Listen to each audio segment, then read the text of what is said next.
in a moment with the Pledge of Allegiance. I pledge allegiance to the flag of the United States of America and to the republic for which it stands, one nation, under God, indivisible, with liberty and justice for all. Good morning, everybody, and happy birthday, Barry. Everybody, thank you, everybody online. I'd like to request a moment of silence. In the Venmo form, I have my. I think we should request a moment of silence. All right, do we have any changes to the agenda? Madam Chair, I do have a few minor adjustments here.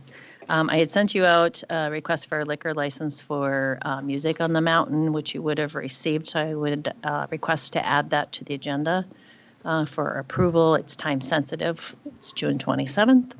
The consent agenda? Should we add it to the consent? If you're comfortable with that, that would be fine with me. I'm fine with that. Is it? Yeah, forget it. Yeah, we'll add it to.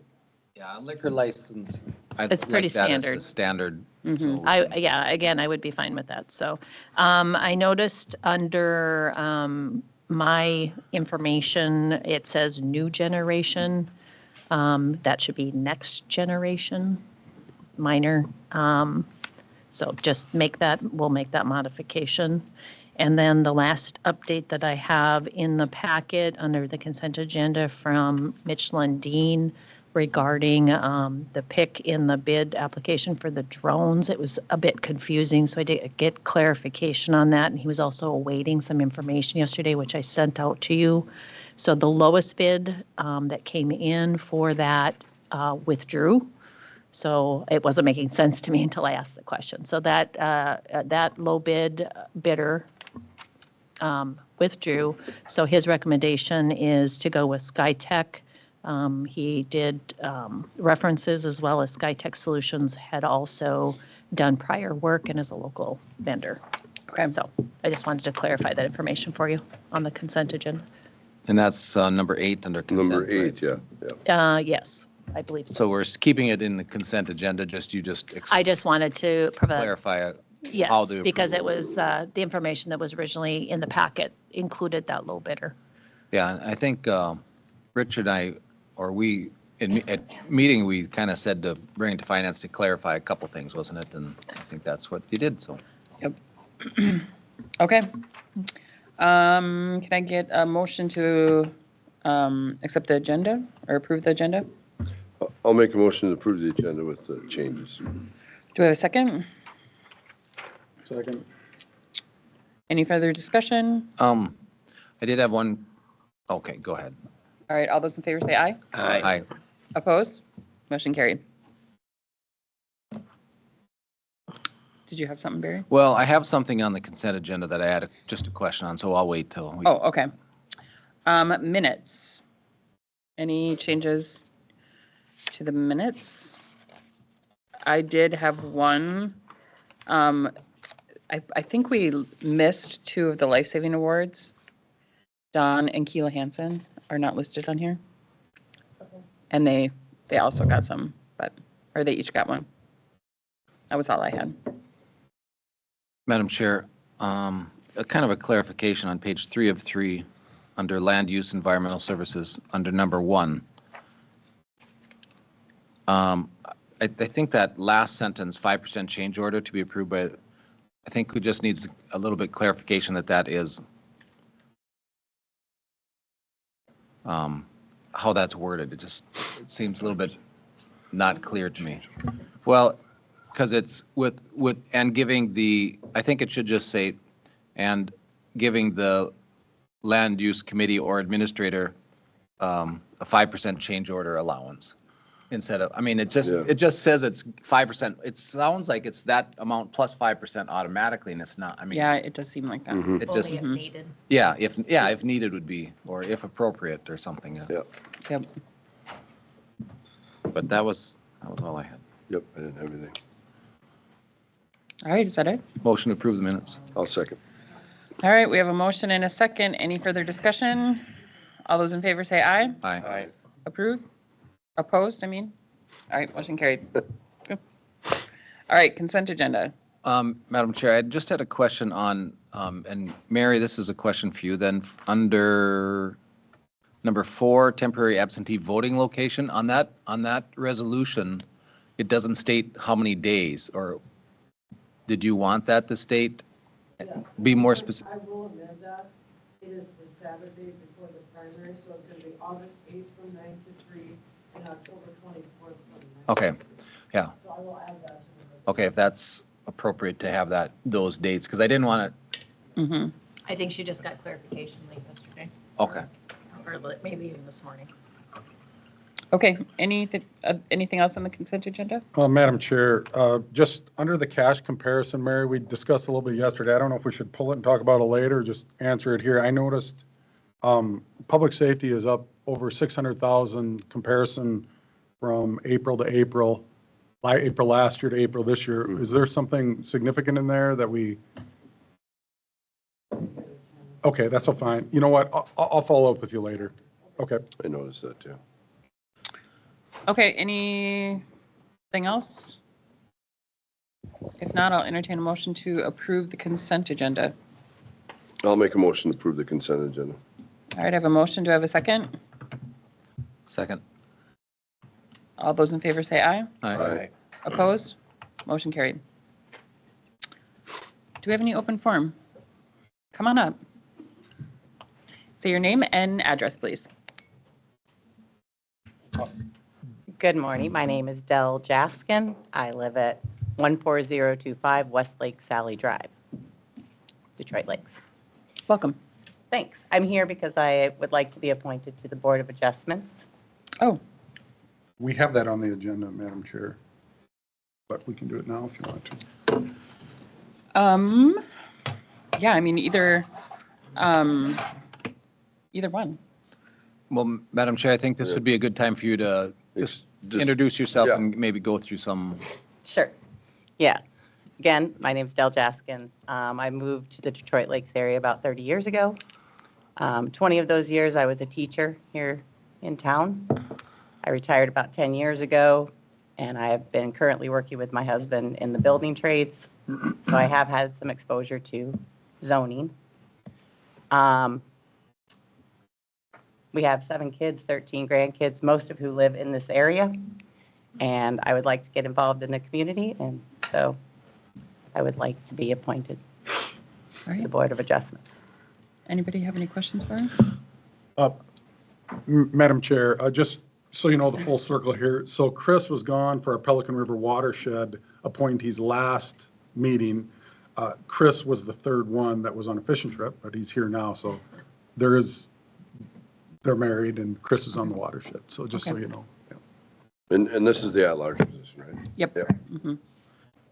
I guess, can you give any philosophy on how it's kind of a very important because the courts are the deciding after if there's inappropriate action. Can you just give a little bit about your philosophy on how you would approach the decisions that you'd have come before? Because, a lot of them are coming before because they're not allowed under our rules. Right. So what would your philosophy be if someone comes and asks you, we want to do this, because we have a hardship and it's Sure. because we have a big house that we want and we want more. Sure. I think you'd have to look at the specifics of the case. I think reasonable is always, you have to be reasonable within anything that you're considering, how it affects things, whether it be watershed things or other. So I think it would just be looking at it very detailed, and sometimes we don't always get what we want, but within reason, we could. I guess that would be a good way of describing my philosophy on that.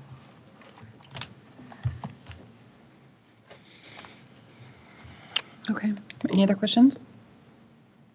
Madam Chair, this was posted It was. and we had no applicants for it, right? Correct. So, all right, I'll move to approve our.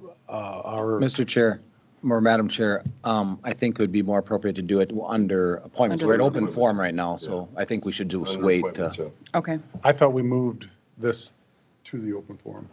No. Mm-mm. She signed up for open forum. She Okay. signed up for open forum. Yeah. So we'll address it when we get to the appointments Yeah. in the agenda. All right. Thank you. Okay. No problem. Thank you. Thank you. No, I just said it was appropriate to speak if she Yeah, wanted to yeah. discuss it, her interest, basically, now being she's up there beside me as well. Okay. Okay, reports and correspondence. I'll go. Peggy, can you pull up those pictures? Has everybody been down to see Bucks Mills and Dunlocks? I pulled up some pictures, just took some pictures and asked Peggy to show them, just so you know what you're looking at here. This is Dunlocks. This is the new shelter. Remember, we're going to put windows in. We spent about 15 grand to fix up that old shelter there. I went down and took some pictures, and this is what it kind of looks like. Inside looks a lot better. There's the parking. There's the watershed building in the background there, the old watershed building, but the parking was full. I went there on Memorial Day afternoon, at the end of the afternoon, about 4 or 5 o'clock. It was full.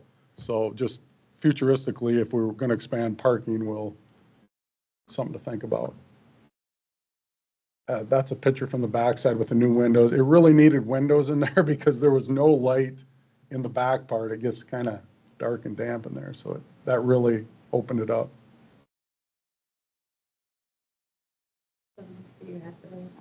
Yep, and Bucks Mills, just to show you what the watershed did there. I mean, that's Bucks Mills Road there that goes over the dam, or not the dam, the road goes over the river there, but very cool.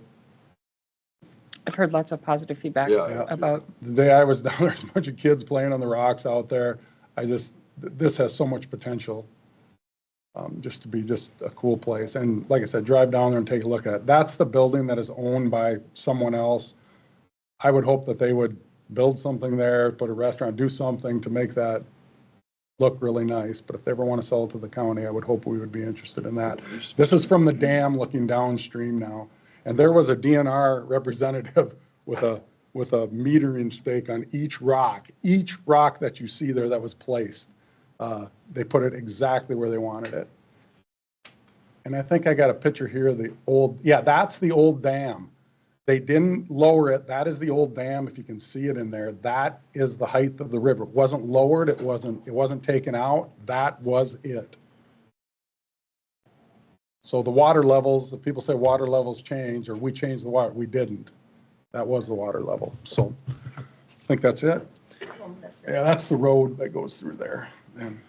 But just some good news and some good things happening in the county. Dave and I had transit. Ridership is flat so far this year through April. We're budgeting, their budget year runs from June to June, so they're budgeting now. It had to be in, I think, by June 1st. We've got a new bus coming in July, a 14-seater. The 14-seater, we did that because it doesn't require a CDL.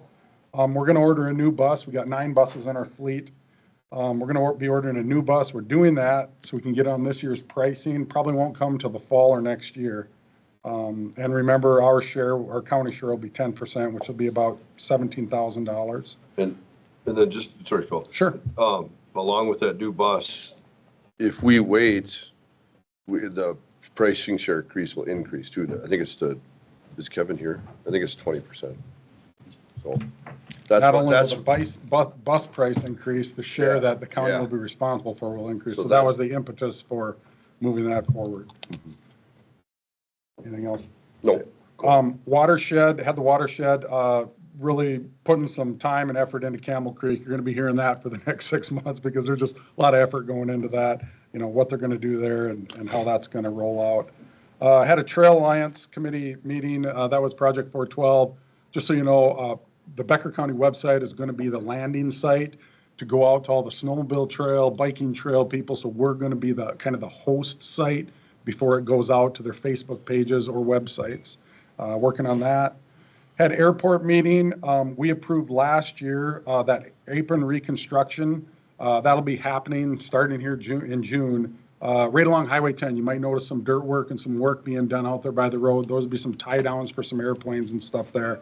But that's a phase. That's something we approved last year, and that work will be getting done here on the move here shortly. I went to that C&D regional study after our last meeting, the day after our last meeting. It was down in Elbow Lake this time. Each county was taking a turn hosting. So we got towards the end of our meeting, and the MPCA has been online the whole time, listening to all our meetings. And the representative from the MPCA, for lack of a better term, really went off on the group. She said, I don't want options, I want a plan like we're going to implement. And she went on and railed on us for about 3 or 4 minutes. And finally I said, these options are different plans and they're all cost prohibitive from my perspective. And she did not like that answer. And I didn't realize they're doing 3 other regional things in the state. We're just one of 4. And we're kind of coming to the end of it, and they're all coming to the end of it. I said, well, what kind of plan did the other groups come up with? She wouldn't answer, or she didn't have an answer. So I don't know what the expectation was out of her, but, you know, I said last meeting, I said, you know what, I don't think we need to have the Stantec representative who did the study come in and present something, because it was cost prohibitive, but kind of changed my mind here. I want you guys to hear everything that I heard over the last year.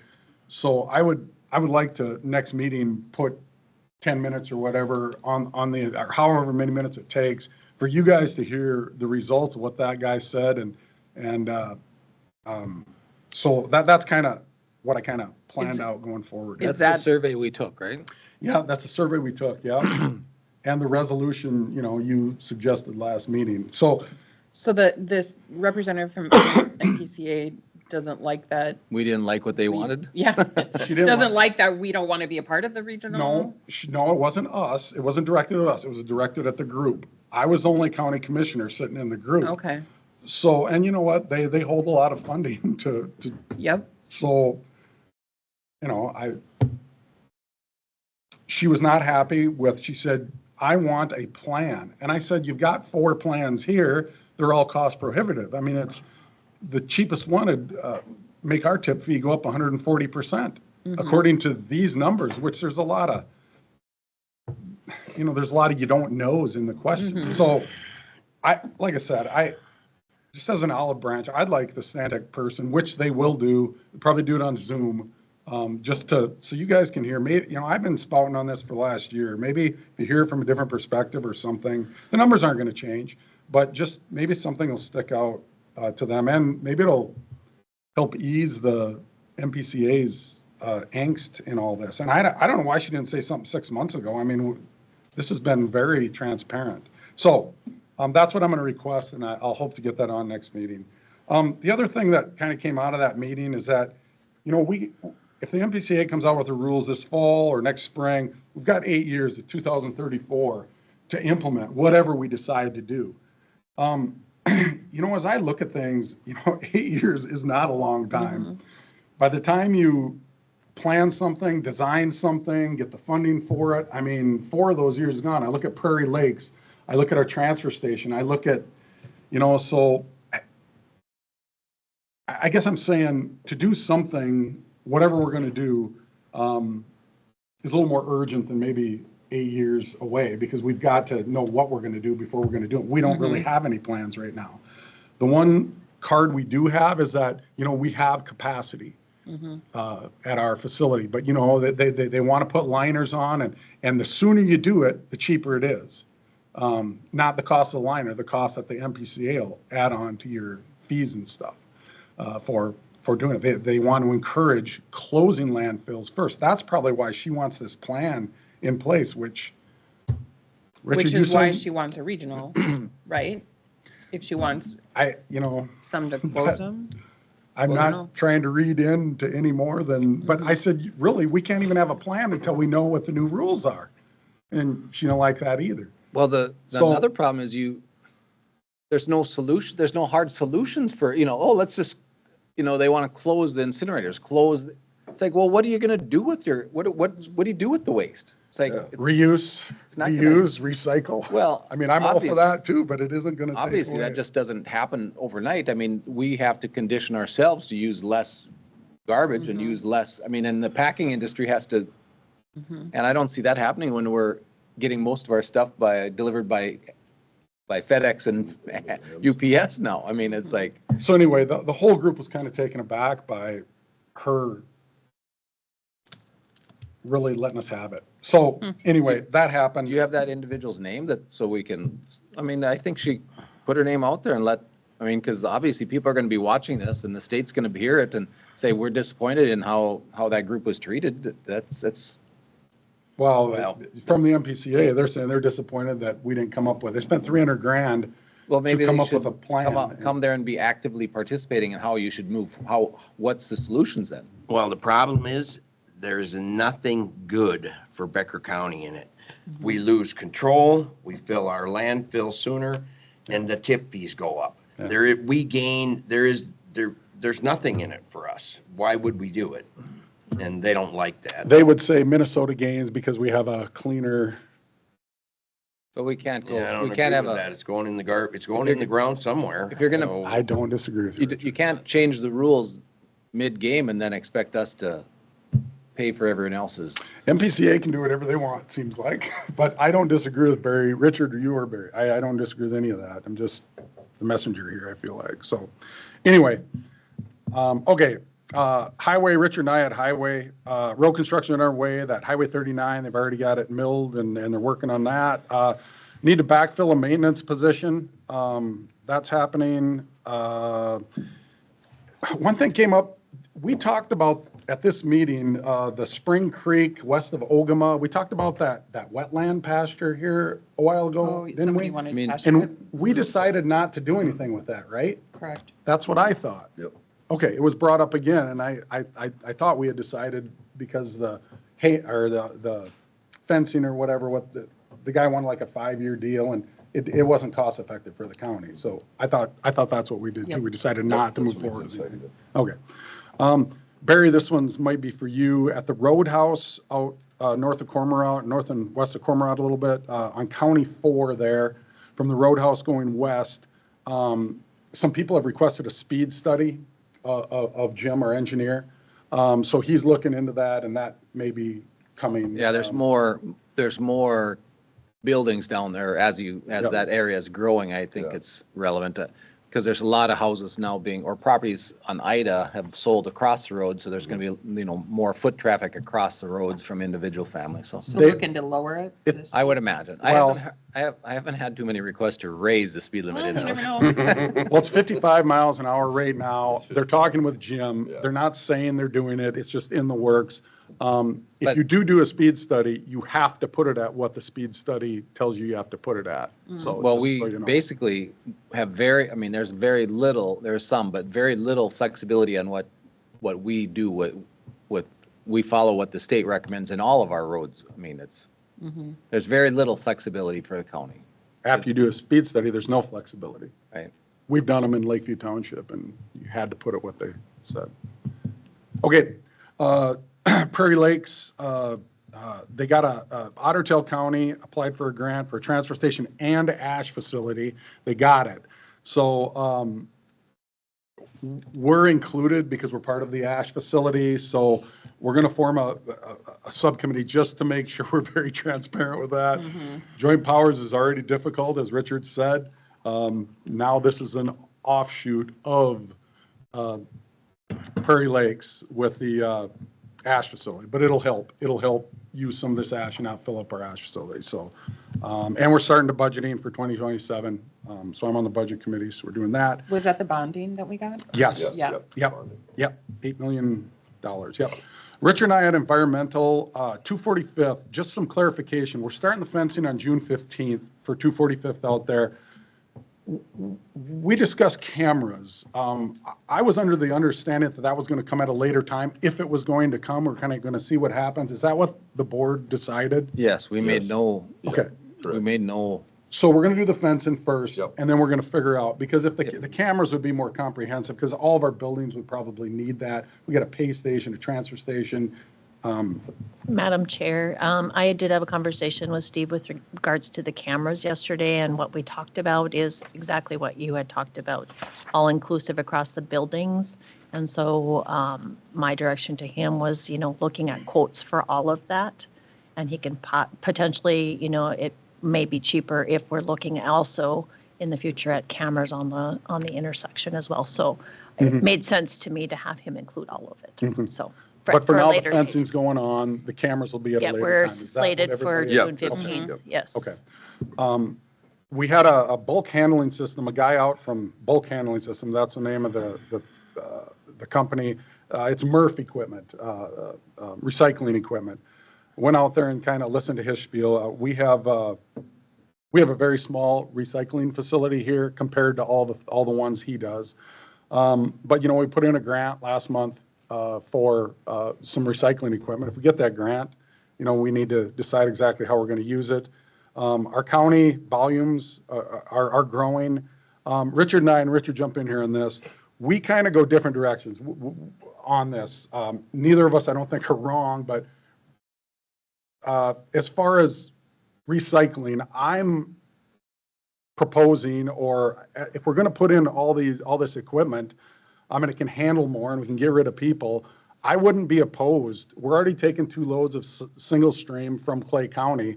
I'm not opposed to doing more of that. Richard, I'll let you speak for yourself, Richard. Well, we've not been, recycling doesn't pay for itself. It is important to do it, and I don't mind doing the recycling here in Becker County, but I don't want to take on everybody else's. So we're doing mattresses recycling. When we started to do that, I was told we could sell the foam, we could sell the fabric, and and now we can't sell any of that stuff. And now it looks like we're going to end up burning it. Maybe, I don't know. And the organics is not doing what I would like it to be doing. People are not doing it. So, the bigger machine you get, the more problems you can have with it. I'm not opposed to buying some machinery to help. So if we lose our ICWIC crew, to get rid of some of these temporary employees. Yeah, I'll take a machine over a person. They don't cause you any. They're a little more reliable. Yes. But as far as taking stuff from other counties, I'm having a hard time growing into some big thing that's You're back at regional. yeah, I'd like to see something that we can control a little better, so. Well, I take the other end of that, there's no joint powers or anything for regional stuff. It wouldn't be that. We would be in control of our own destiny. We've got a lot of money into that MRF already. We can handle more. Richie made a good comment. He said, if we just take care of our own, our equipment will last longer. I take the other end. If we can keep that stuff running, make an investment in it, help some of that subsidize some of our costs. I mean, we're taking 2 loads of single stream from Clay County already. We could take more if we had the capacity, which we don't right now. If this machinery gives us that capacity, I would want to take more. Let's get that single stuff. stream include glass? No, but with this new equipment, it could include glass. So some of this new equipment, it separates the problem- cardboard off the top. and- Obviously, the problem taking glass and single stream is it kind of contaminates, it lowers your grade, I believe, on the rest of your, cardboards and papers and stuff. But Part of this new machine would solve that problem. What I see when I go out there and watch is there's a ton of cardboard coming in, and, you got cans and stuff, and underneath the card, you got to move the cardboard to even sort the stuff. This new machine would send the cardboard right over the top, it'd dump it in a pile, you bale it, it would be untouched. well, So- in my opinion, as far as taking from other counties, it's got to be either cost neutral or profitable. We can't have a loss on it. That's kind of what I'm. Totally agree. Yeah.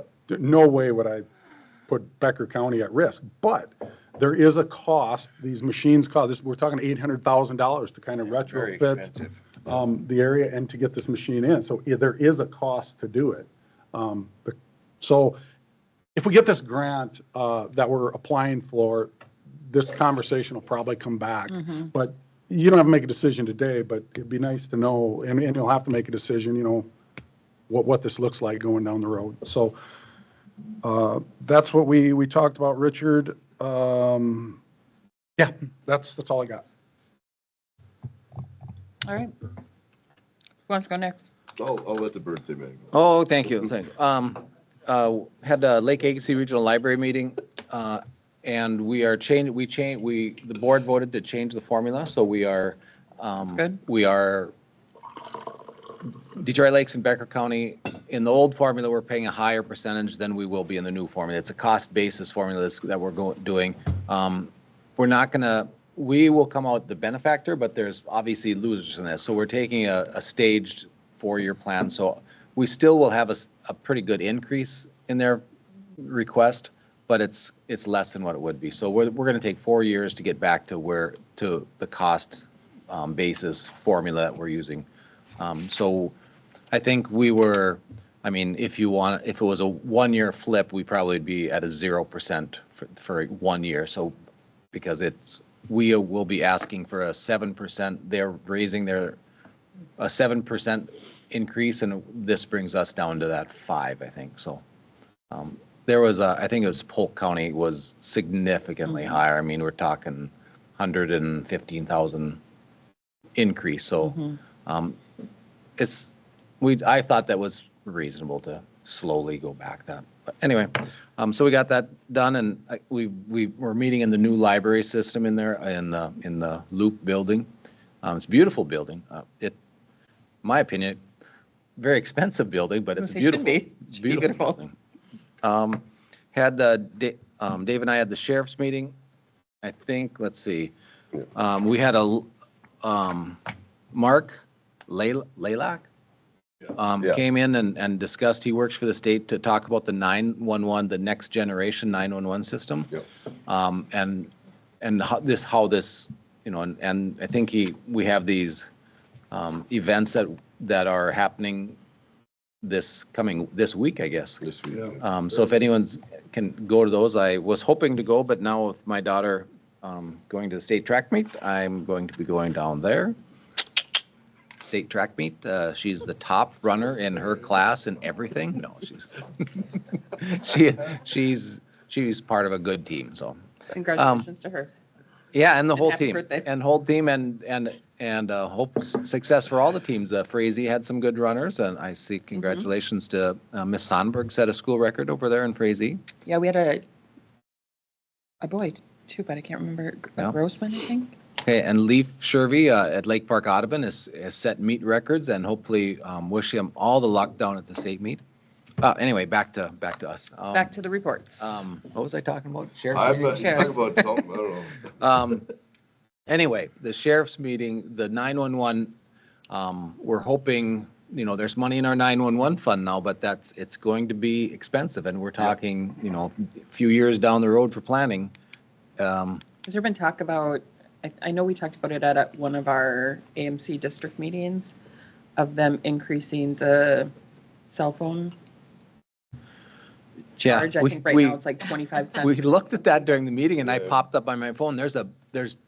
So we're being taxed, if you look at your bills, so the telephone companies, is what I'm assuming, is taxing us additionally, not only from state and getting a Minnesota state telecom tax, there's also a Becker County telecom tax and a Becker County sales tax, which comes to us, but it says Becker County telco tax. Yep, And that is not going to Becker County. That is going to the providers of the service. So I said, Mark was like, I've never noticed that. So I'm like, are they going to be paying for this? They're taking monies now, and it's significant money. Well, and that's what my understanding that money was for. Well, no, he didn't even know how about it it. existed, so. So how they can tax that like that without, anyway. So that's above and beyond the 911 tax. That's not the 911 tax. So, so hopefully when this comes through that there will be funding available instead of us having to find all the funding for this. Because I would imagine this changeover will be significant. And it helps with, and Sheriff Glander can help me out on this, on videos. All the communication, we're going to that next level. And So yeah, they can basically have a FaceTime call and on a phone, and it'll go right to dispatch. Yeah. Oh, nice. Madam That's Chair. kind of basically what it is. Commissioner Nelson, so 911 next generation, so it's more video It can than be. just audio? What are the things we're getting with next generation? So the state will have we don't really know yet because that's why they're having these meetings. So the state will have a basic plan that every county will get and the state will pay for that. Then they'll have other options that you can, and one of those other options might be video calling or might be local. And is this more of a, if I remember correctly from that meeting, it's more of a transition for them to locate the cell phone versus, Yeah, right now so many of our That's part of 911s that's goes part of it too, through a landline, Yeah. which yes. literally nobody has. So it makes it difficult to find out. So if I call from an apartment, they Yeah. can maybe know that I'm at that apartment, but they have no idea where in that 4-story, Yeah, because our current you know, system is. an 24 analog unit system. apartment. And maybe Sheriff Right. Glander wants to expand on, it, but you're kind of where we are. We know it's big and we know it's coming and there's, like he said, though, each county, I think, will have options, what they want to include. Of course, every option has costs more money, so. Yeah. It'll basically put the dispatcher right there, so they see everything, whether it be a crash or assault, domestic related. There'll be some video enhancement for dispatch to see on site too, so that, Yeah. so they can direct, I mean, that's one of the That's things. just the tip. So there's lots to learn about it. And that's what these meetings are about, is what do counties want? Sure. You know, that's, so. So anyway, back to sheriff's meeting, we had, we reviewed the federal grant and then the state grant came in afterwards and we just said, yeah, go ahead and approve that. Had some discussion about the battery placement at the jail. Still, Madam Chair, yeah, it was discussed at finance, but it did not make it in the packet, so we'll put it in okay. Yeah, we had some, next meeting, so Clarification on it'll that. come before the board next time.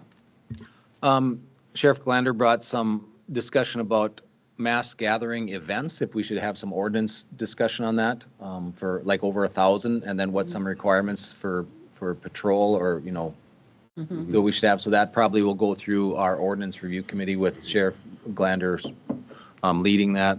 Had a early warning siren discussion for out at We Fest, and we support that as if they want to put that in, and that would be help connect to our dispatch. And there might be there would be benefits for us in long term, but Sheriff Glander said there's other areas that might also be beneficial for a siren effect. But we think of sirens, but it's also an audio you can speak.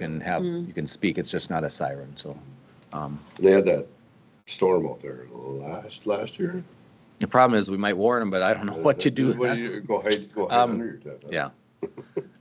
And we just had a brief discussion about the impound storage. Anything else under sheriff? The only other meeting I had was joint powers meeting, and we just, I think we're gonna ask them to come and present to counties to better, so counties understand what the role is of that. And our meetings are pretty much just get information from different agencies. There's, it's a presentation. Madam But Chair, Mr. Nelson, joint powers? joint powers of the Red Board. Oh, So river- Water, okay. It's the Red River Basin Commission. So what we do then is for this board, we elect representations for the big board, So that's the importance of it. If you're not at the table, you don't, so many of these counties just aren't there. So, but if you don't want to have input, then that's fine, but. Yep. So that was it.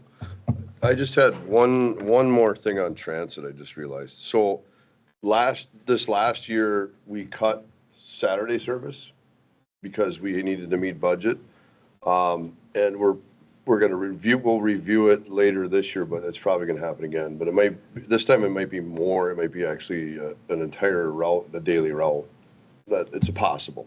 Cause it's part of it is the state's not funding us enough. Kevin's doing a great job of battling with them to try to get us funding better, but it's possible. So with that, we get about $91,000 in fees Yeah. for that bus. Last year, we had to take December off because we weren't going to meet budget.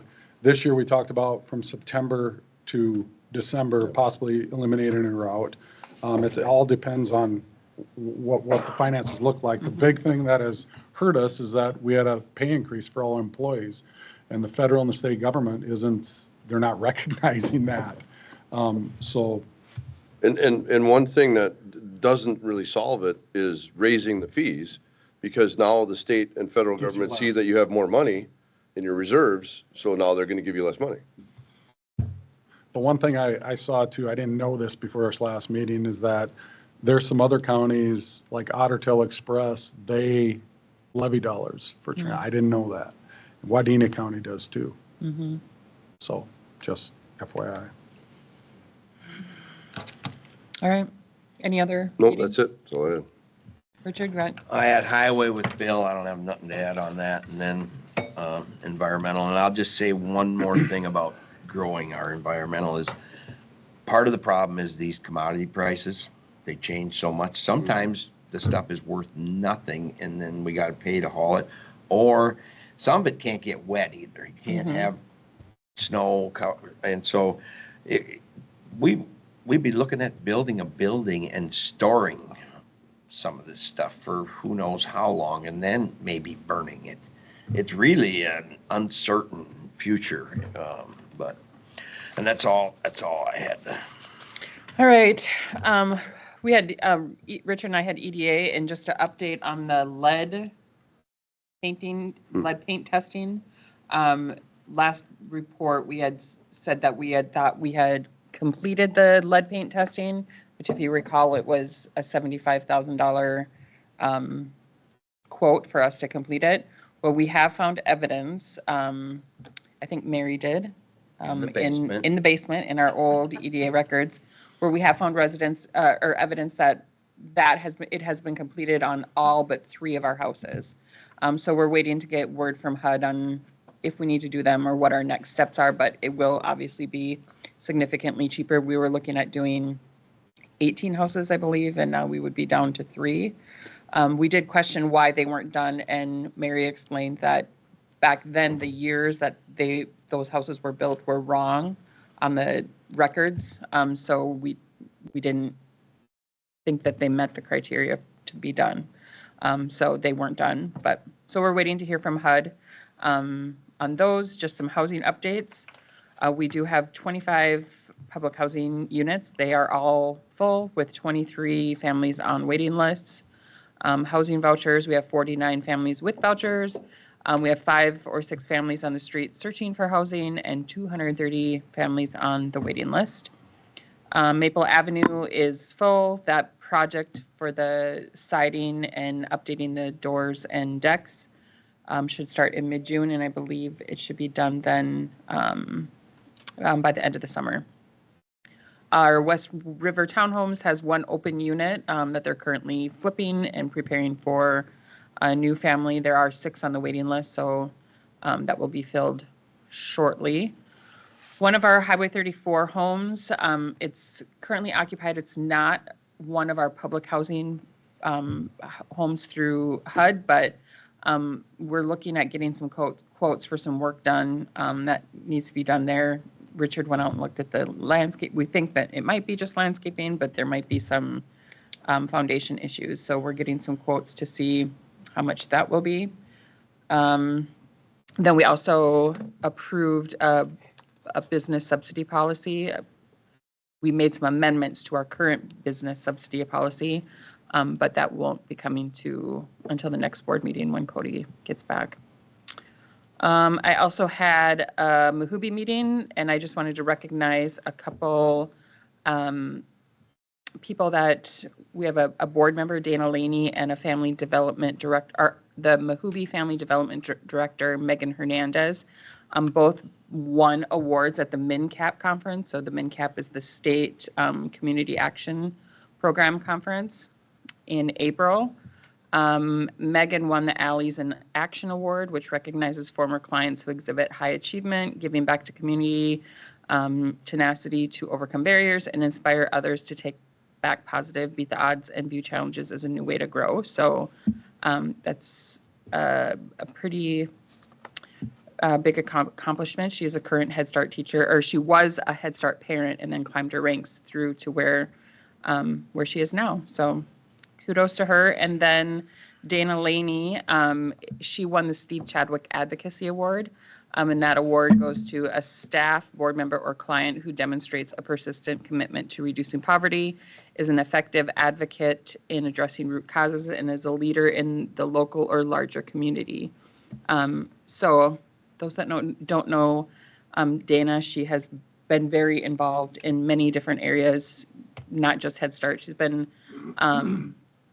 involved in Head Start since 1991 when she enrolled her three-year-old.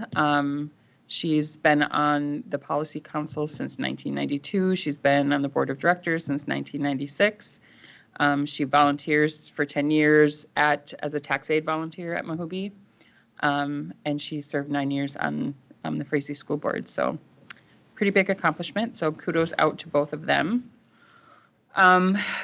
Mahooby also administers our CCAP, our Child Care Assistance for Becker County. And they did a case review and there were no errors found. So a certificate was issued by the Department of Children, Youth, and Families for this accomplishment. And then just an update on energy assistance. There were over 5,000 energy assistance applications submitted this season at Mahooby. So that's the 5 county, not just Becker County. 5 county, and over $2.6 million were dispersed to pay for heating, fuel, and electricity.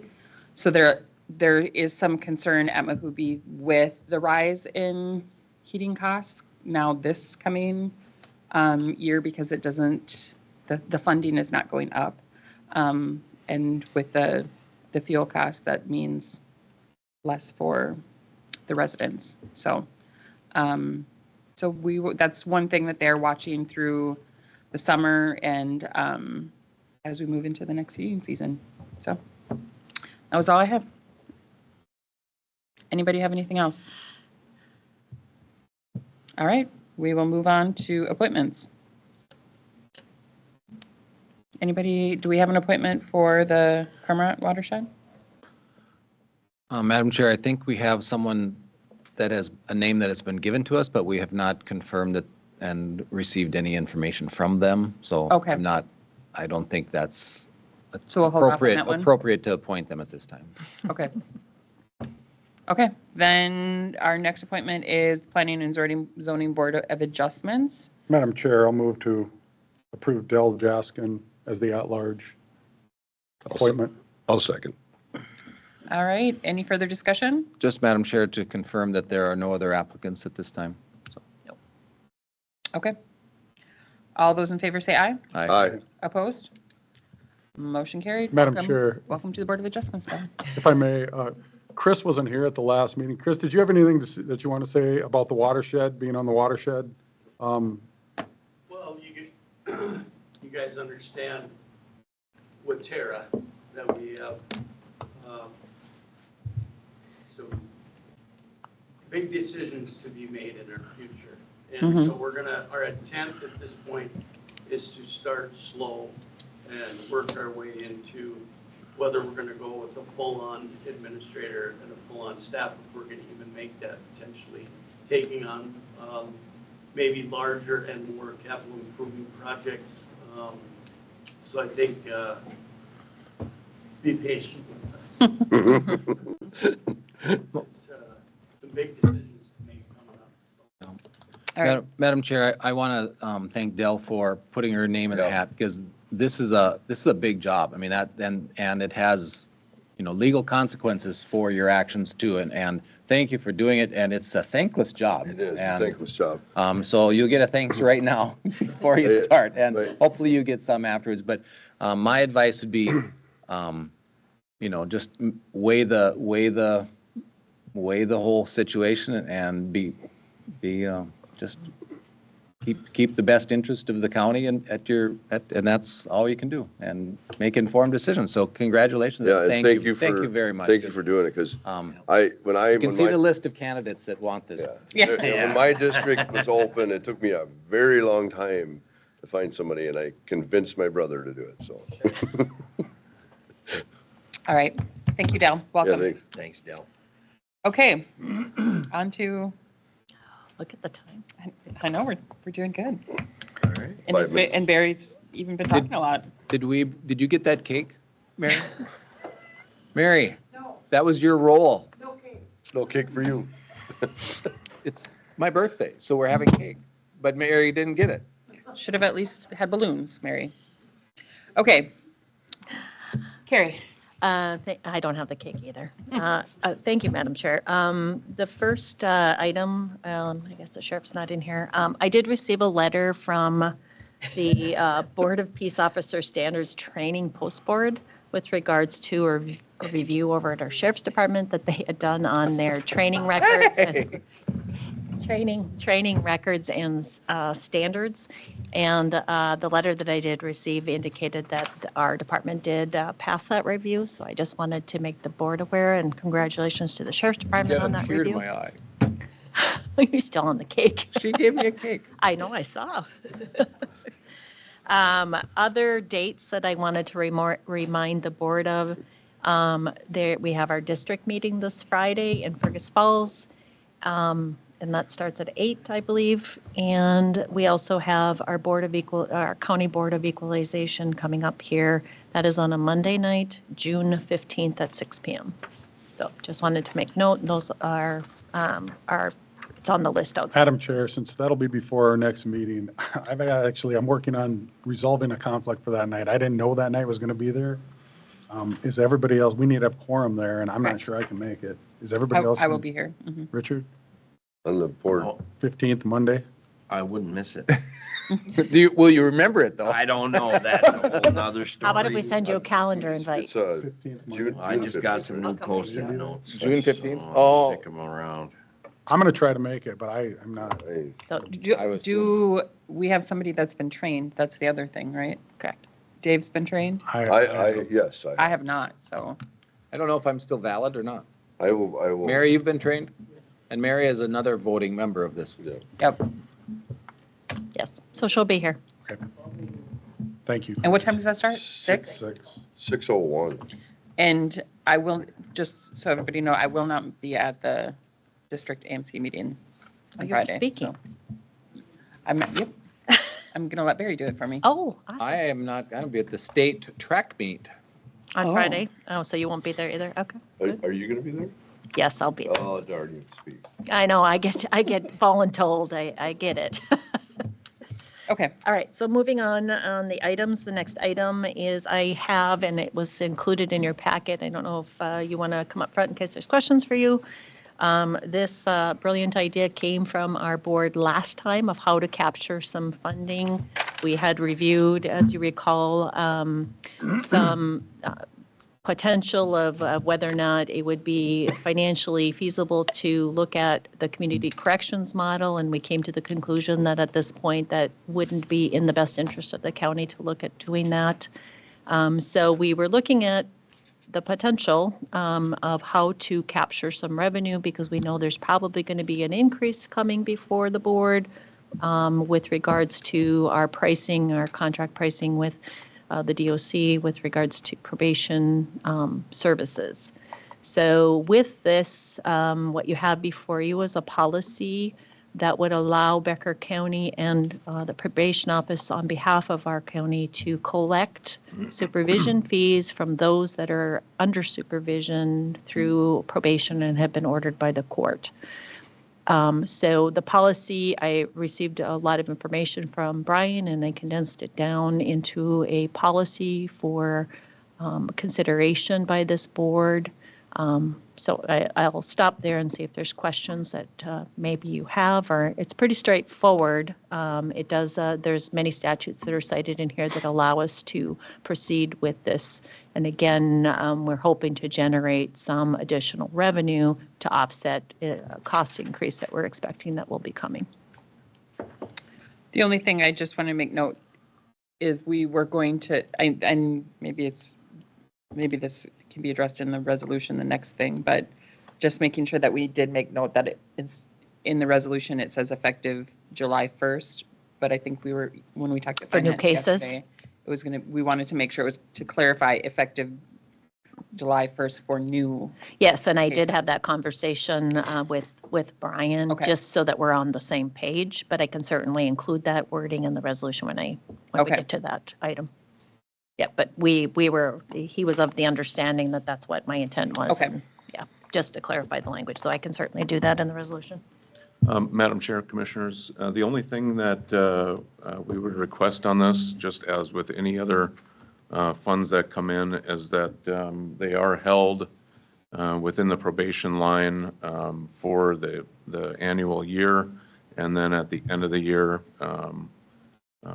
we can decide as to what they'll be used for correctional services, et cetera, with you as the Commissioners deciding where that can go. The other thing that can really help out is offset some of the costs that are provided for programming, testing, all those types of things that can take place throughout the year. We typically have enough resources on our end to cover that. So making sure that we just hold those funds within the probation line for that annual year, and then at the end, we can decide how the county can use those funds. That's what we typically did before on Mary's end. So it would drop in that same line. So. Okay. And I should make note, I did send this also to Mary. I didn't, I assumed she was fine with it. She didn't provide any feedback, so. Okay.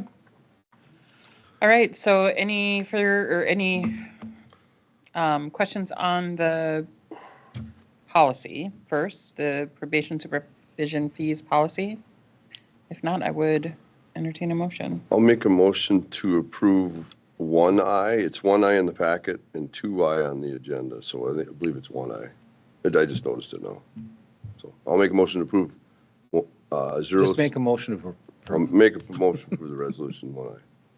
And Wow. what about the policy? I did two separate items. I'm on Oh. policy, sorry. Can we do them Look at the both? agenda, Dave. one eye and two eye. That's like, I think you should I do a just separate looked on it with motion on the one eye. policy and then go to the Okay, I'll resolution. make a motion to approve the policy. Thank you. All right, we have a motion from Dave. Do we have a second? second. Second from Barry. Any further discussion?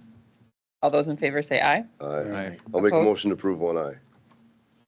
Motion carried. And then we have a motion to approve 2I from Dave. 1I. That's what I meant, 1I. Second. And Barry second. Any further discussion? Madam Chair, just with that, I just wanted again to make note that I'll make a brief modification on there to indicate that it's for new cases starting July 1.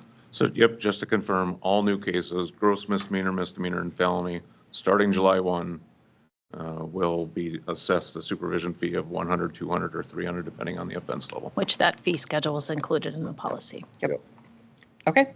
Madam Chair, Brian, you said you're going to keep that money all in one account until end of the year? June 30th of And next year. then is that, do you come to the board and you guys Disperse give that. us Yep, decision how to use Exactly. that Yep. within probation? 100%. Yep. Yep, Okay. exactly. One other side question. Yeah. I should probably know this, but does probation deal with juveniles? Oh, yeah. Yep, we have a full juvenile caseload. Yep, and that's, Aaron Rundle was our juvenile agent. Yep. Okay. All those in favor say aye. Aye. Aye. Opposed? Motion carried. Madam Chair, thank you, Brian and Wade and Carrie for putting this together. I know Yep, it was, thanks. reading through it, it's a significant piece of work you had to do. It wasn't just something you Yep, threw it together, was- so yep. thank you. Yeah, I thanks. appreciate that. Thank you. And thank you, Brian. You bet. Thank you all. Yeah, Thanks. thanks, Brian. Bet. Thank you. Madam Chair, that's all I have.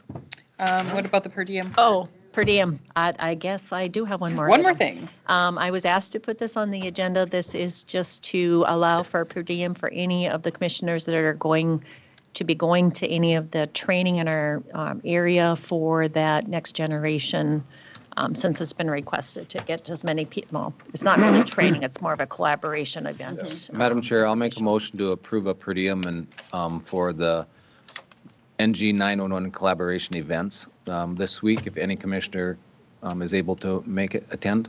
Do we want it just this week? Just for the standalone item? Is that what it is? I don't know of any other. I don't know of any other ones. Yeah. Yeah, Okay. and I haven't I think heard, we just leave it at that for now and Okay. address it later. I would agree. All right, you second, Phil? Yes. All right, any further discussion? I just want to make note too, just for the board's information, that I am planning on going. Judy, our IT director, is going, and I know the sheriff, some of the members of his team are also going on Thursday to Bemidji. So we do have representation from our county. Okay, good. All right, all those in favor say aye. Aye. Opposed? Motion carried. And I hope someone, I can't make it, but I hope somebody can get up there and go to it. I can't. So maybe we can't anyway, so it wouldn't make any difference. But if you have the opportunity, Okay. can Now, coordinate go with ahead. Carrie if you are going, I would think, just to make sure we don't have more than two. Yes. I'm not able to go. Yeah, I Madam haven't- Chair, just one other item. Tomorrow, they're doing a drone training with the sheriff down at the fairgrounds. I'm going to go down to that, so if anybody else wants I to went come, to that'd be it once. great. It's but pretty cool. We shouldn't Yes, have Bill. 3 there. Probably. Same thing. Okay, now, that is all I No, have. that is all. Thank you, Harry. No more on that extended day for Proclamation Day? No, I forgot. You already got your award. All right, Steve. Morning, Madam Chair. Good morning. Members, Carrie, Good morning. Peggy. Got a couple items today to talk about. The first one is a request to amend our tip fees out at the solid waste campus. This came up through our committee. Our tip fees for our demolition materials are significantly less than what they are in Otter Tail and Wadena counties. And so as a result, we're getting more demolition and waste coming in. And when we compared what we charge for Otter County waste versus what these other counties do, the recommendation is to increase our tip fees for Otter County waste to make it somewhat similar to what they're doing on their end and in those counties. So this would increase our tip fees to from 135% of our in-county tip fees to 2 times what they're charging. We'd charge twice as much for Otter County waste coming into Becker County than what we would charge our residents. The way the resolution is written, this would be applicable for going into the future for our future tip fees too. So I just, So we double them. yeah, is there any issue with, right, Otter Tail's 3 times, right? Correct. So is there any, is that gonna be a problem? Are they gonna, we can still get Otter Tail stuff, or do we get a lot of Otter Tail stuff? Well, Otter Tail is 3 times for out of county. So if a That's what I Becker mean. County resident wanted to go to Otter Tail, they would charge you. No, that's what I'm saying, is if someone from Otter Tail is gonna come to Becker County because it's 2 times, not 3 times. No. That's what I was wondering. I don't Well, if really see this being a big issue. If Okay. somebody from No, that was Otter just my Tail would go to Otter Tail, they wouldn't pay 3 times. Because they're It's in just county. for out of, Yeah, no, I understand that. I'm just saying, because they're more than us, Sure. more out of Yeah, county. sure. So now our out-of-county tip fees will be higher than what their Yes. in-county tip fees Yeah. would be, so there's not that incentive for Okay. them to bring it to us. Okay, any other discussion or any other questions for Steve? Madam Chair, I will move to amend the tip fee schedule for out-of-county C&D waste, I'll second. So, Resolution 1D. thank you. All right, any Um, further discussion? Yeah, one thing, and this is for the rest of this amended year and going into the future, like Yep. Steve said, so we'll, yeah. Okay, any further discussion? All those in favor say aye. Aye. Opposed? Motion Thank carried. you. The second request is to hire a seasonal worker, one of our pay station, we have 2 pay station clerks, and both of them retired this last month, and we've hired back one. We're looking at hiring back another one. We're in the process of, it's been posted. We're not getting very many applicants, and then also internally, we have part of our clerical crew who's got some health issues.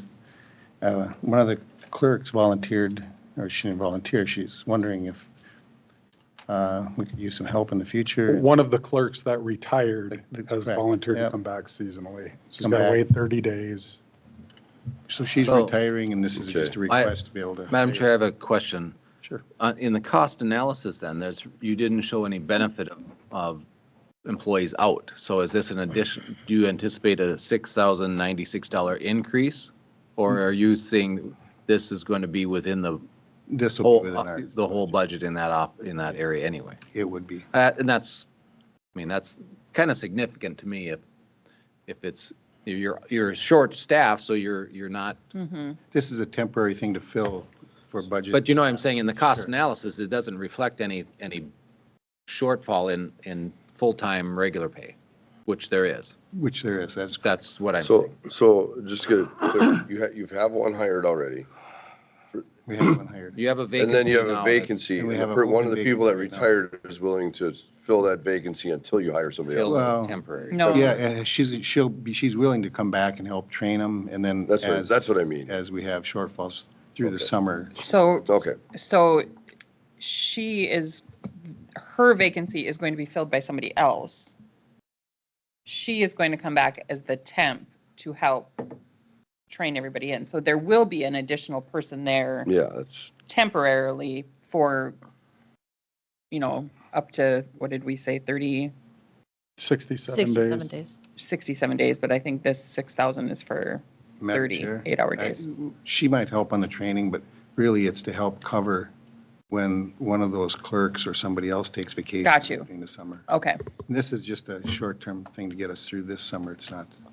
Madam Chair, we're talking about an additional position, seasonal position, so I just want to advise the board that we will need to be posting this position. I know we're Yep. talking about an individual, and it's potentially that may be the highest qualified candidate or the only candidate, but I just want to make that clarification. Yep. okay. Well, Madam Chair. Good note. I've heard a little bit of conflicting things saying this is a person that's going to come in and do some training possibly, and I don't know if I could support someone just coming in and doubling up just for training. If they're filling a vacancy at a window that we need someone there, and when there's no one there, you do training. I mean, helping or teach other, but, And he said to cover vacation. right, but because there's a short staffed, We are not short because, I staffed. mean, if we're full staffed, I wouldn't Yeah. support this. Currently, we're down 2 people. So I'm just making sure that this is not going to be a hit on the existing budget. It will be within your budget item, your line item for employees between full-time, part-time is going to still be within budget We are.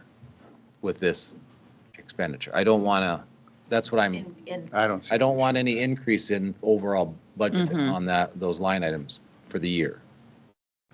And if I can get that, I'm fine with it. Sure, no, I don't have any, we'll be under budget, actually, I think.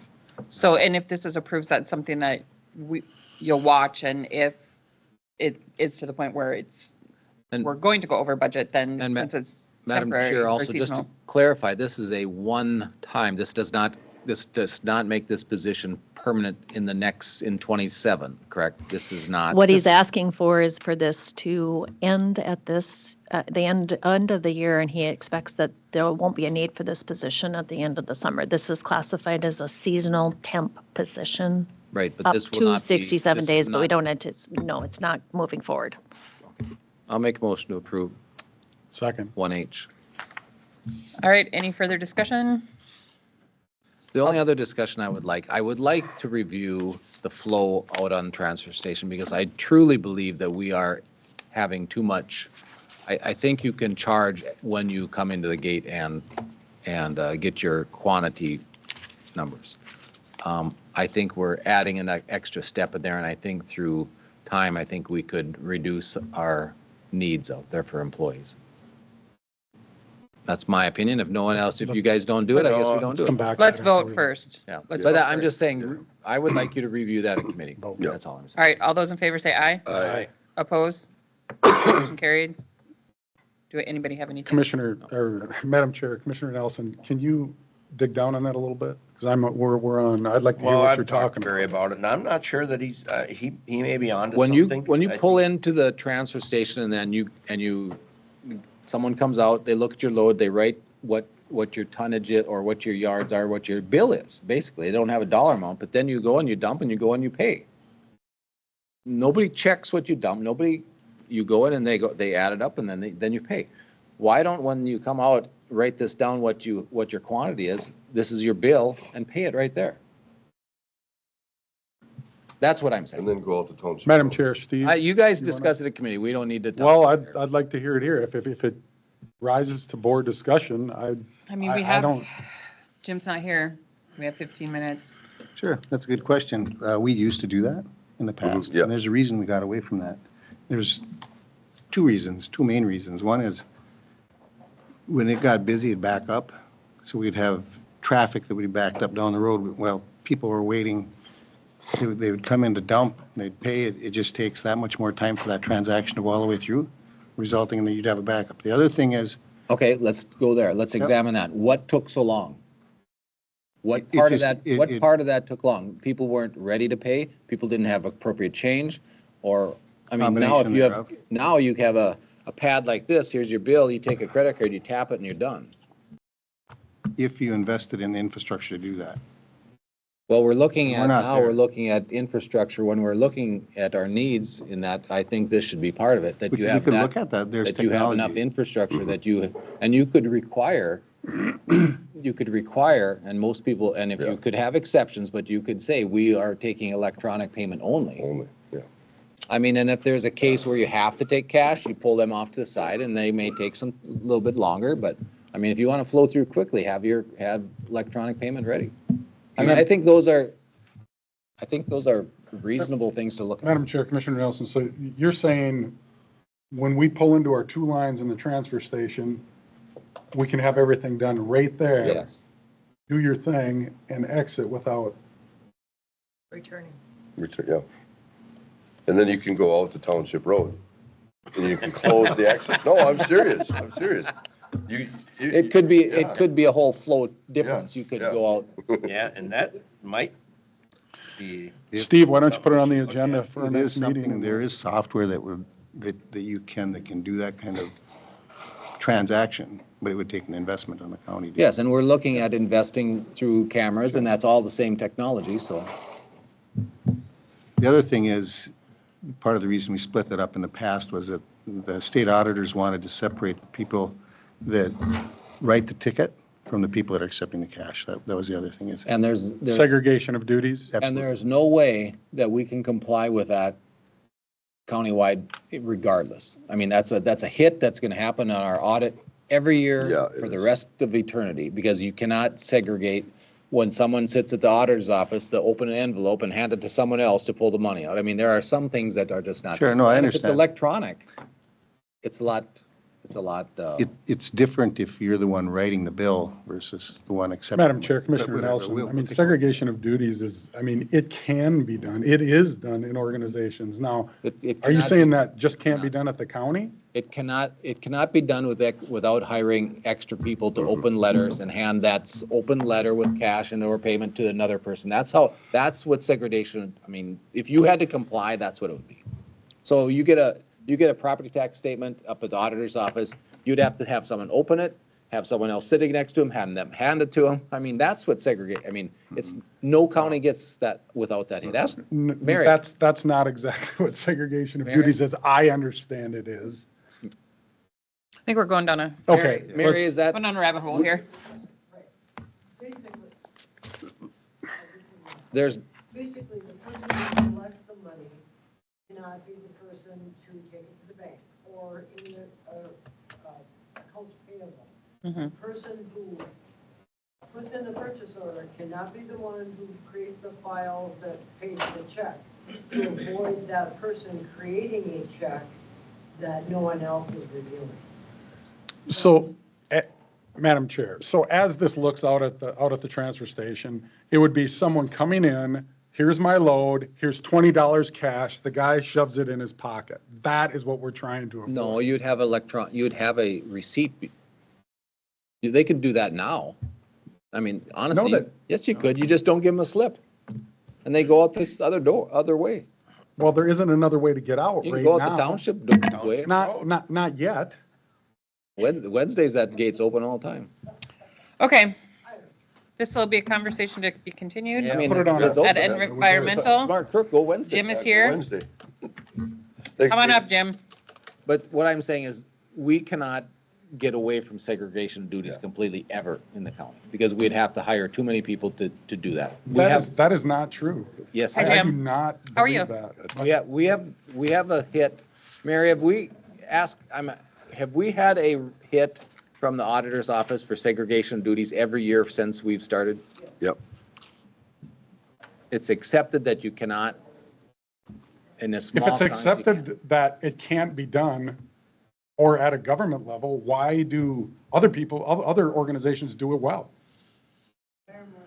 It's at the county level, it's an acknowledgement that there is a possibility of ways to. Mary, in that same segregation study, or since we've taken a hit, how much do we know of any money that's been embezzled from the county, stolen from the county over the past? No, absolutely not. Okay. You look like you took that person. Okay, Jim's here to provide a summary of our 2025 Becker County Annual Report. Good morning, Commissioners. Yes, each year we provide you with an annual highway report of our finances and work accomplishments for the year. This is required by state statute, so that's why you receive this every year. We essentially account for all our monies that come in, the state aid funds, our sales tax funds, exterior funds from other local aid or federal funds and grants that we get, and our levy funds.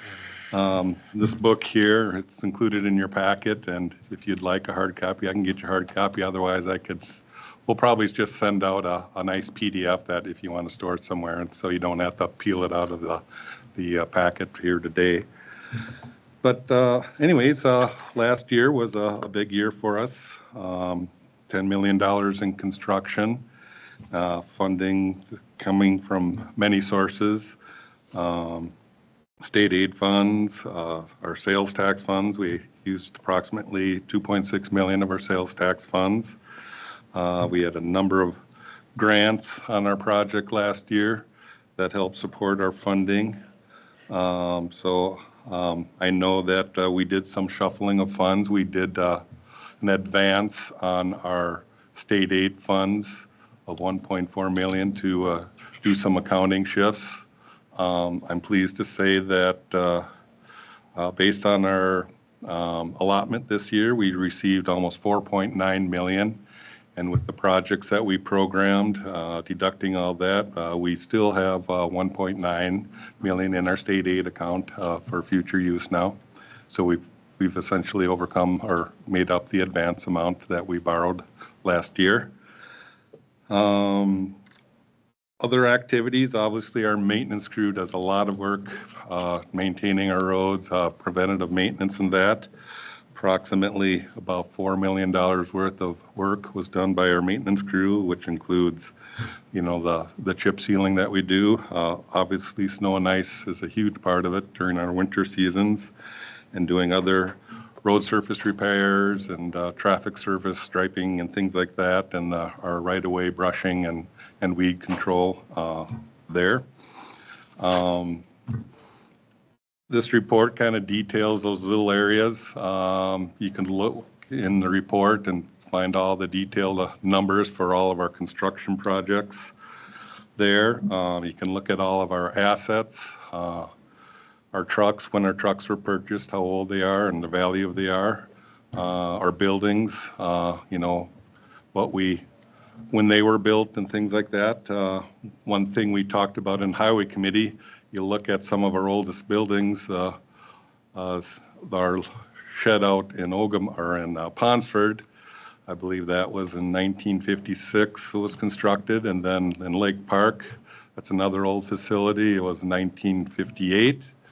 And we just had brief discussions that we're going to start looking, at what we want to do in Lake Park to maybe replace that building or rehabilitate that building and start planning for that, maybe get it in our 5-year plan. We would use state aid funds to rebuild that facility out there. Other than that, I think... Madam Chair, Jim, you can use state aid funds in maintenance or road to redo a building, like in Lake Park that you were talking about. Yeah, we can use our maintenance or construction funds. Yep, either or. Fully, no, Yep. no percentage? No, like, Well, like in our new facility, we used a full year's allotment to put towards financing our new facility. So we would use the same, we would use our construction funds essentially. I didn't know. Or maintenance funds. We may defer possibly, buying a plow truck, that year that we might do a building rehab. We would just look at what made sense at that time and the best way to finance it. I would look, I would hope you look at, or we look at that a little bit in depth to see if it's, what location would be best served. And, for a little sub place, should it be more rural or should, is that the best? Madam Chair, Best Commissioner spot. Nelson, we did discuss that a little bit in highway where the locations are, where the best locations would be. The Ponsford one, we had talked, if that did go away, we'd probably move that to our Osage facility there. And then we were going to look at the Lake Park one a little bit. Is that the best location for it if we do have? Yeah, we would consider that, and we'd also reach out to probably the city to see if they would have any needs, Certainly could look at a joint facility if they need extra spots or not. But obviously, we haven't started those conversations, but those are things that we look at when we plan for a new building. like Lake that. Park Township has right on Highway 10, they have their building there. So that's another spot that might be utilized. If you're looking at putting up a new building to partner with the township either, also, or the city or the township. But they have a nice, right off Highway 10 by those storage buildings, they have a nice spot that, but anyway. Well, this is no formal action except a motion to accept the report so we can have it in the minutes and that. If you have any other questions. Madam Chair, I'll move to approve the 2025 Becker County Annual Report. All right, we have a motion. Do we have a second? I'll second. Madam Chair, it should be accept probably, not approve. Just Should be accept the accept, not report. approve. Cute. Not Oh, approve. accept it. All right. I just have one question. Sure. Under this year's budget, I think I found, we budgeted for 3.5 million for sales tax. Are we on track for that? Well, Mary? We have that in our, I looked, the numbers looked very similar to last year. Yeah. this month was down a little bit, or the last month reported was down a little bit. The beginning of the year was a little bit high, so I think was. those numbers are fairly equal to last year. February was the last month that came in, 229 was last, 229, or yeah. 227 was the number. Last year in February, it was 232, so we're Close. Angie, what was last year's sales tax money? 3.8. 3.8. Should be the- Okay, And- any further discussion? Madam Chair, I would like to recognize Angie because I know these reports are a lot of work. Yeah. And I know she put a lot of time in and the rest of Jim and the rest of the staff. And these are a big deal, and if you want to find any information about any of the roads or any of the projects, this will happen. So Thank you. just to thank you. All right, thanks, Angie. Okay, all those in favor say aye. Aye. Opposed? Motion carried. And then I'll just, if I could, Yeah. provide a little construction update. Yeah. Okay. Westlake Drive, they just started pouring the concrete today. It looks like they will finish that north lane today, and pending weather this week, finish the rest of it down to Lakeside Tavern or whatever on Minnesota Street, or Lake Street, I'm sorry. But it's looking very nice there. Out in the eastern part, we're working on 39 and 40 there. 39 has been all milled and reclaimed, and we have one more pass with the reclaimer, and then we inject our base one stabilization project. On 39, they will be finishing up the first pass of the reclaiming machine probably today, and then they will start ash this week pending weather again. They make that second pass with the ash and incorporate that ash into the base material. And we have 3 segments out there. We have a segment that will have just the ash in. We'll have a segment with base one in, and then we have segment with concrete stabilizer. We're going to kind of just see what performs the best, and we'll measure the strength of the road just so we have that data to see, what's the best value and provides us the most strength in the road. So it's a nice little project. I know Phil mentioned earlier about the grant that Otter Tail received.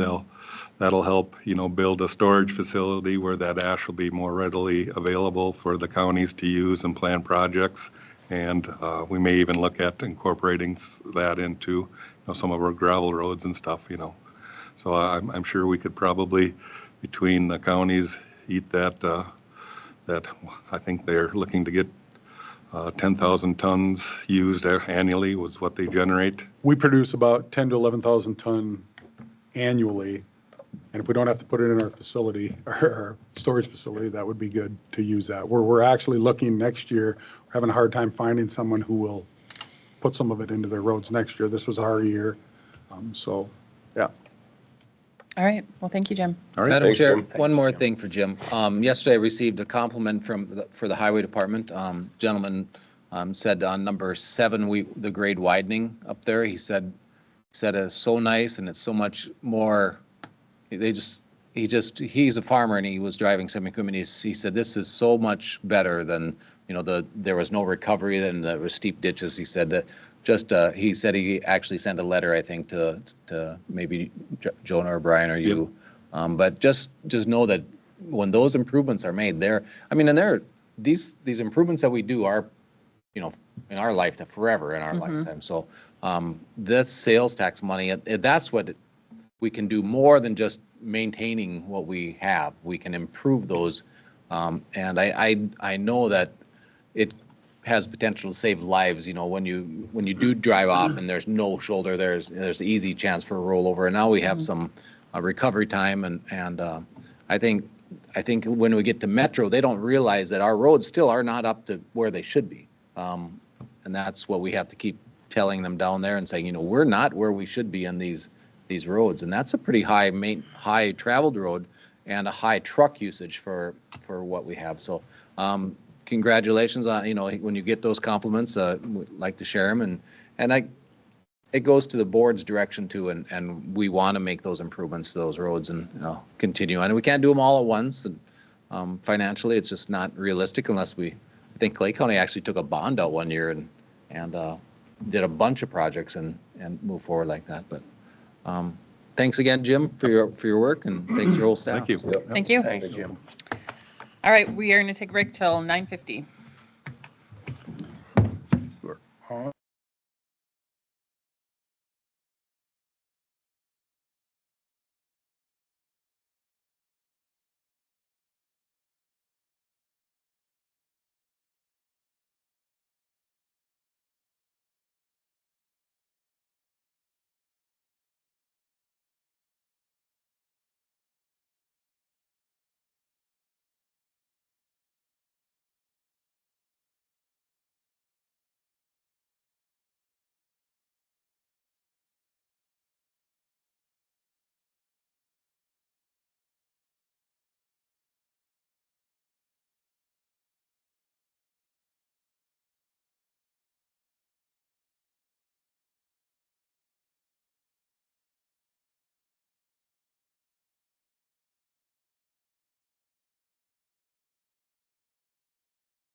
Apologize to the board. Not, well, Not received. Not received. not accepted. I mean, it is Barry's birthday. Oh, I'm sorry. celebrate. Do I gotta sing it to him? Oh, God, also. No, they All right, on to planning and zoning. Good morning, Kyle. Good morning. I have Planning Commission recommendations for you from May 27th. The first being John and Jenna Berry, requesting a conditional use permit for a transportation business to include temporary storage of homes and structures. Recommendation was to approve with conditions and findings. Conditions include a limit of 3 years on the conditional use permit. That's partially due to, I guess, seeing how well the business operates, and then also the applicant did indicate that there was plans to move this business in the future. Condition 2 was a review of the conditional use permit required after 18 months. 3, temporary structures must fit within a designated 2.81 acre area, defined as being 350 by 350, located 460 feet from the south property line and 320 feet from the center line of County Road 26. Condition 4, trailers being scrapped must be removed within 4 months. That condition is relevant to trailers that are basically removed from a property by the applicant, and then prior to being accepted at a landfill, there's items that need to be removed from them. And then number 5, applicant has 4 months from date of approval to get the current structures moved into the designated area, which is that 350 by 350.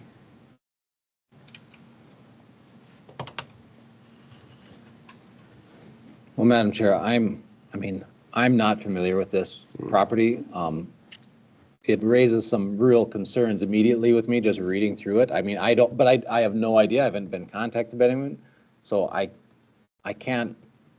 We got a lot of emails from for the planning commission. Yeah. Got a lot of emails opposing it. Well, just reading what what it is. And, I would be very disturbed if this was in next to my property. I mean, just reading what, some of the conditions are, if you're putting those conditions on, that's what's happening, it's a demo site, basically. Yes, I agree. And I was hoping that the applicant would have been here so he could have provided more information. I was not at planning commission when he first, when his application was first presented to the planning commission. So I'm not aware of like how he does things. Nothing in the conditional use permit application really says anything about scrapping and how he's going to handle that. Really, the conditional use permit is storage and transportation of. Trailers being scrapped must be removed within 4 months. That's a condition that. So I'm assuming you have an assumption then that. But that's being removed. What if you keep some of it? What if you salvage some of it? So I drove by it on Friday and it does say it is not visible by the highway, and it is. It is pine trees, but you can see the houses back in there and the scrap pile. Well, this is your area, and I'm Yep. not familiar with it. Yeah, If you, I'm not either. I mean, if you want, Another thing that was brought up, that the driveway that he goes into is the neighbor has he only has an easement, so the driveway to go into the business home, whatever, is an easement, and it doesn't say you can't use it for commercial, but it doesn't say you can. I don't know that is a thing for us to decide, but that is, to me, it is a concern and the landowner was also concerned about it. Madam Chair, it's not a scrap site. There is some scrap there, but, I mean, if you're going to single him out, we got a lot of scrap in the county, I guess. As I went out and looked at it, I took some pictures, you're reviewing them now. no, I'm not. It's a transition place to stop over, he bought a trailer, it stays there. When he sells it, it goes to another place. Or scraps it. So, or scraps it. Mhm. Yep, Is that a trailer? that's the pile of scrap. Oh, that's not a trailer? Okay. It's scrap, and there's a pile of tires there, too. Yeah. I mean, so, I mean, So is that any worse than 50 other properties I could show you in Becker County? so we're gonna. No, So that's, we're talking different things, though. This is a commercial property versus private properties. Yeah, yeah, Right. correct. And you can have, this is a business, and I think this is a needed business, but if it's proximity next to adjoining landowners that are living there, then I have, that's where my concerns come in. It's the adjoining property owners that will this have a negative, and I don't know. And they're not here, so I'm asking. I mean, so when you go north on 26, his property is right here. The driveway is shared with another property. They do not have a home there at this time. They have a camper and a seasonal, but they plan to someday make it their home. In the next 3 years, while this business is supposedly there, I'm not sure. But then you go around the corner, and right on the back side of the property is Washington Drive, which is all residential. You can't see the houses and the piles as much from the north side where the Washington Drive is, but you can on 26 as you're going north. I'm also a little concerned with it being scrap, and we're within the shoreland, right? No, 1,000 this feet? isn't, this Yes. is 1,000 feet? Well, the corner of his property is like 700 feet away. But this where he's. Where the site is, no. But How the many- property, yes. How big a property is it? 100 acres? No, I think it was a Four is 40. 38, it was 38 something. Well, I'm not familiar with it. I will look for Erica to Yeah. see how she wants to proceed. I'm not for it. I'm only one person, so I'm not going to tell anybody else how to vote. I do like that the planning commission put some limitations on there. I did make a suggestion at the planning commission that was not taken, that a fence at minimum be around the property, or not the property, the 2.81 acres that will have at least on would be the west side. The west side Oh, and yeah. the south side. You know, where you can see the homes and the So scrap this is pile? the area that I took the pictures from. This is walking through an alleyway. This is his farmstead. This is his barn and his house. These are where those trailers were lined up. Here's where the scrap was, right here. The tires were in between these trees here. Here's the road, the shared driveway, which I don't know, that wouldn't be an issue. It's right on the quarter line, but all you have to do is bring a couple loads of gravel in, you solve that problem. I You would can also s- note that many of these trees are not there anymore. Yeah, the trees, the pine trees are up, the lowest branches are up 6 feet, so you can kind of see it through here. But you were talking about up here too, right, Erica? You can kind of see it from here too. Yeah. This road, if you look real hard, but But is there there screening? has I been would call that screening. significant logging. Yeah, there has been From some there. Yeah.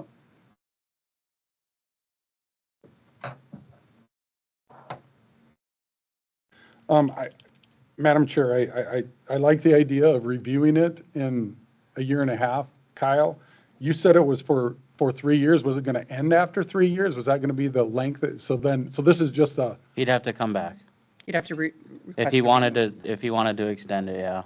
Kyle, in 18 months, what do you expect? I mean, you're going to go out there and review this conditional use permit, right? Yeah, I would expect it not look any worse than it does when we were there. That would be my expectation. And if it is, Then it would have to come back before you for a consideration. Well, would this come up to the blighted property? No, No. we can pull a conditional use permit at any time for anything if there's cause, Yeah, if we have cause. Kyle, have we ever pulled a conditional use permit? not No. my tenure, no. But we have had one that we put on the agenda and it got corrected immediately. The problem got corrected I immediately. would also note that this has been happening. I mean, he's been running this business without a conditional use permit. Like, this isn't something that he is now deciding to do. He's been doing it for, I don't know how long, a couple years, it sounded like. My understanding is he didn't know he needed a conditional use permit. Basically, the conversation between our office and him started because his father owns Victory Homes in Pelican, I believe, is where that's located. And he's talking about purchasing that business. Through the state licensure, they need some type of approval from our office. So he basically called and said, hey, I have this form. And I'm like, well, that's not something you can operate on your property without proper permits. So that's kind of how we got here. And and this is why I was hoping he would be here, so I could ask him some questions about the scrapping, like what is he doing with the Tires. tires? Well, Like, it's all in a the pile tires now are with prob- everything. The tires are probably being used because he's moving homes, right? So he probably has a handful or more than a handful that he's taking and axles and things like that. But this was a discarded, I mean, the picture that Phil had was probably 50 tires of junk tires. Sure. They're all just, there are no rims, it's just. One of my concerns is it was mentioned by one of the people that came, the neighbor had said that he was burning a pile. It sounded like there was a bit of a confrontation between the two. Mr. Berry said he had a permit for it. And If it's brush, you can't burn anything else. well, I don't know, and that's what I don't know. I don't know that it was brush. Don't know that it was a pile of debris either, but, you don't think of any of that at the moment, partly because I guess I didn't realize this was such a, more of scrapping trailer houses versus, so I don't know when you're taking them apart, if you are just out in the open, what's happening on a windy day with all the insulation and so lots of questions that unfortunately cannot be answered now because he's not here. Can you take a full, so he was explaining to us some of the items that couldn't be brought to the landfill. Do you, he said that you had to take a water heater out before, is that something you require? If they bring a demo mobile home out there, Yeah. they have to clean it out. But we would accept all that stuff. It's just that we don't want a trailer loaded full of garbage out there. We have to take, we have to charge for it. So for them to take it apart, they just have to make sure it's not hazardous. And he's not here to answer this. I was more curious on what level he does disassemble them to. I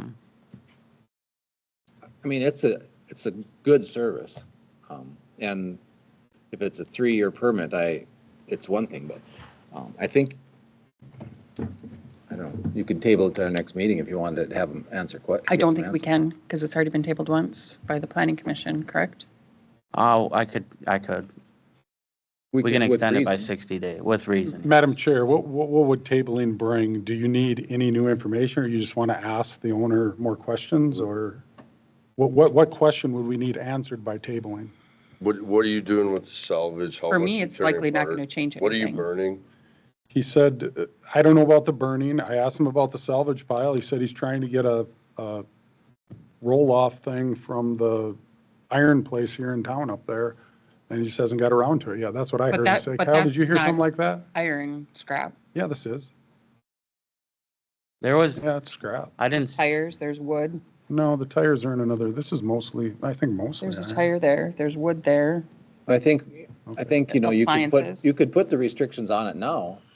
I mean, you could say, obviously no burning, but that's already law. I mean. Steve, we already have that. So if he's demoing stuff there, and he's got piles of demo, we do have rules in place that says it has to be contained. It has to be in a container that's secure. So if he's taking apart a mobile home, he's got a lot of old insulation, for example, you're never gonna reuse that. Recycle that, go to a landfill. But he'd have to keep that in a container of some sort. I mean, you can't just pull the stuff up and throw it into a pile and hope eventually that somebody will It didn't look anything like that last one. I don't know, I've never seen this place. Wait till that one comes. Well, you could put the restrictions on, no burning, must comply with, is that county or state demo rules? Those are county rules, that's our ordinance. County demo ordinance rules, you could have no trees cut, no more for you want to keep the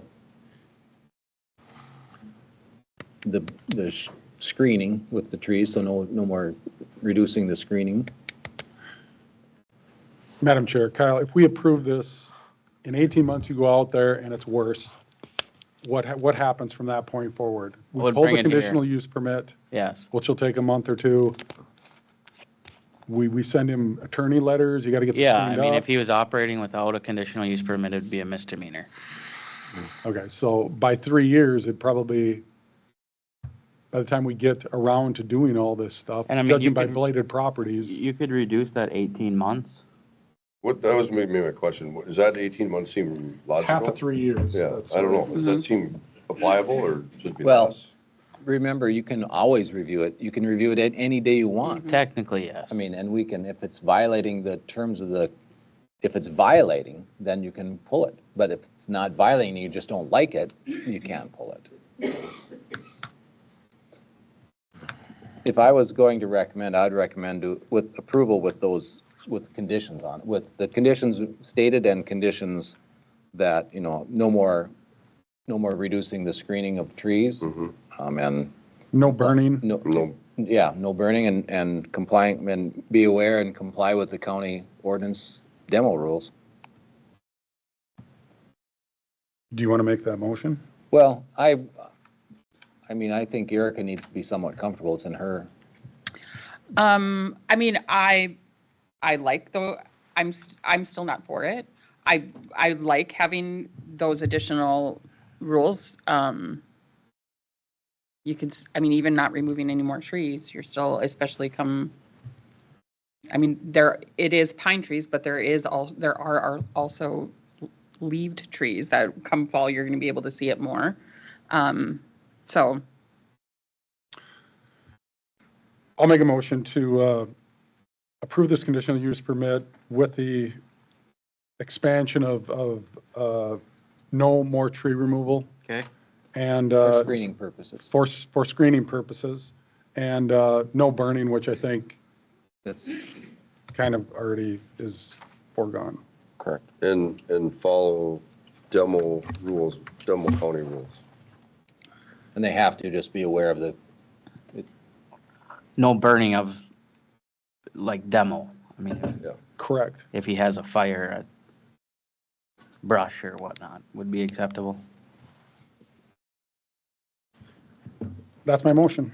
Did you want to add? Point of order. Oh, sorry. I'll second. Okay. And Mr. Chair, I think you should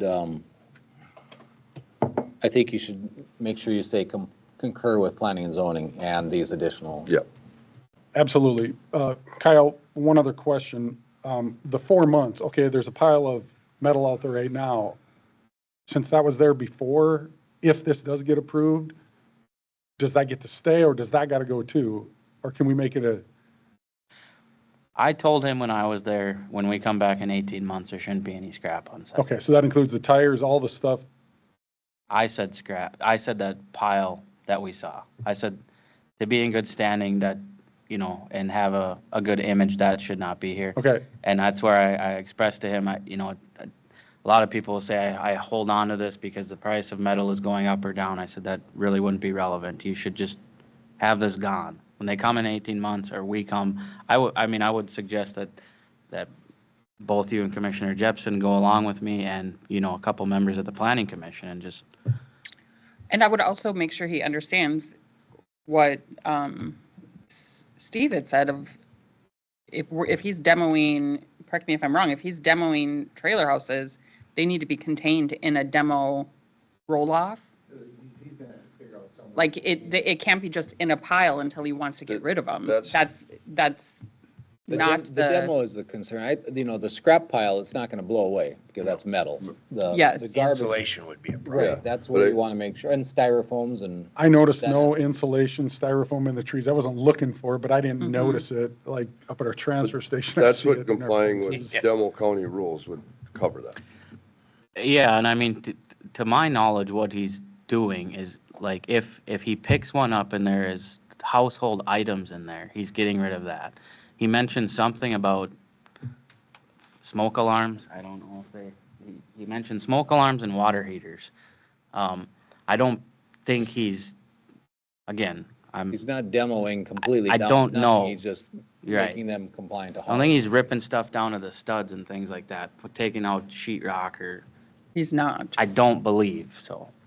So can I amend my own motion to Yeah. include cleaning up the scrap that is there, the tires that are there, that is included with this? I mean, I know it was there before, if we do approve this, but he needs to get all that cleaned up. Does that make sense? Yeah. Is that- Richard, will you? Yep. Okay.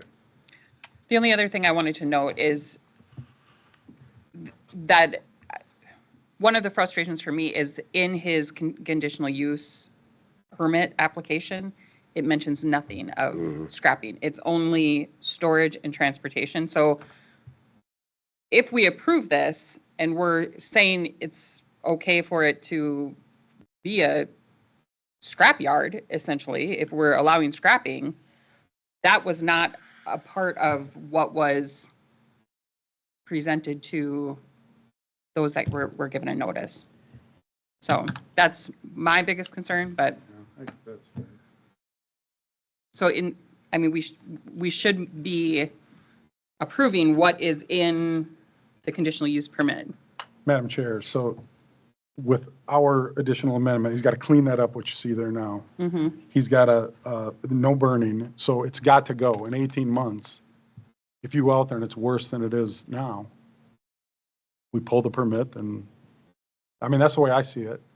If we approve this, that's the way I see it.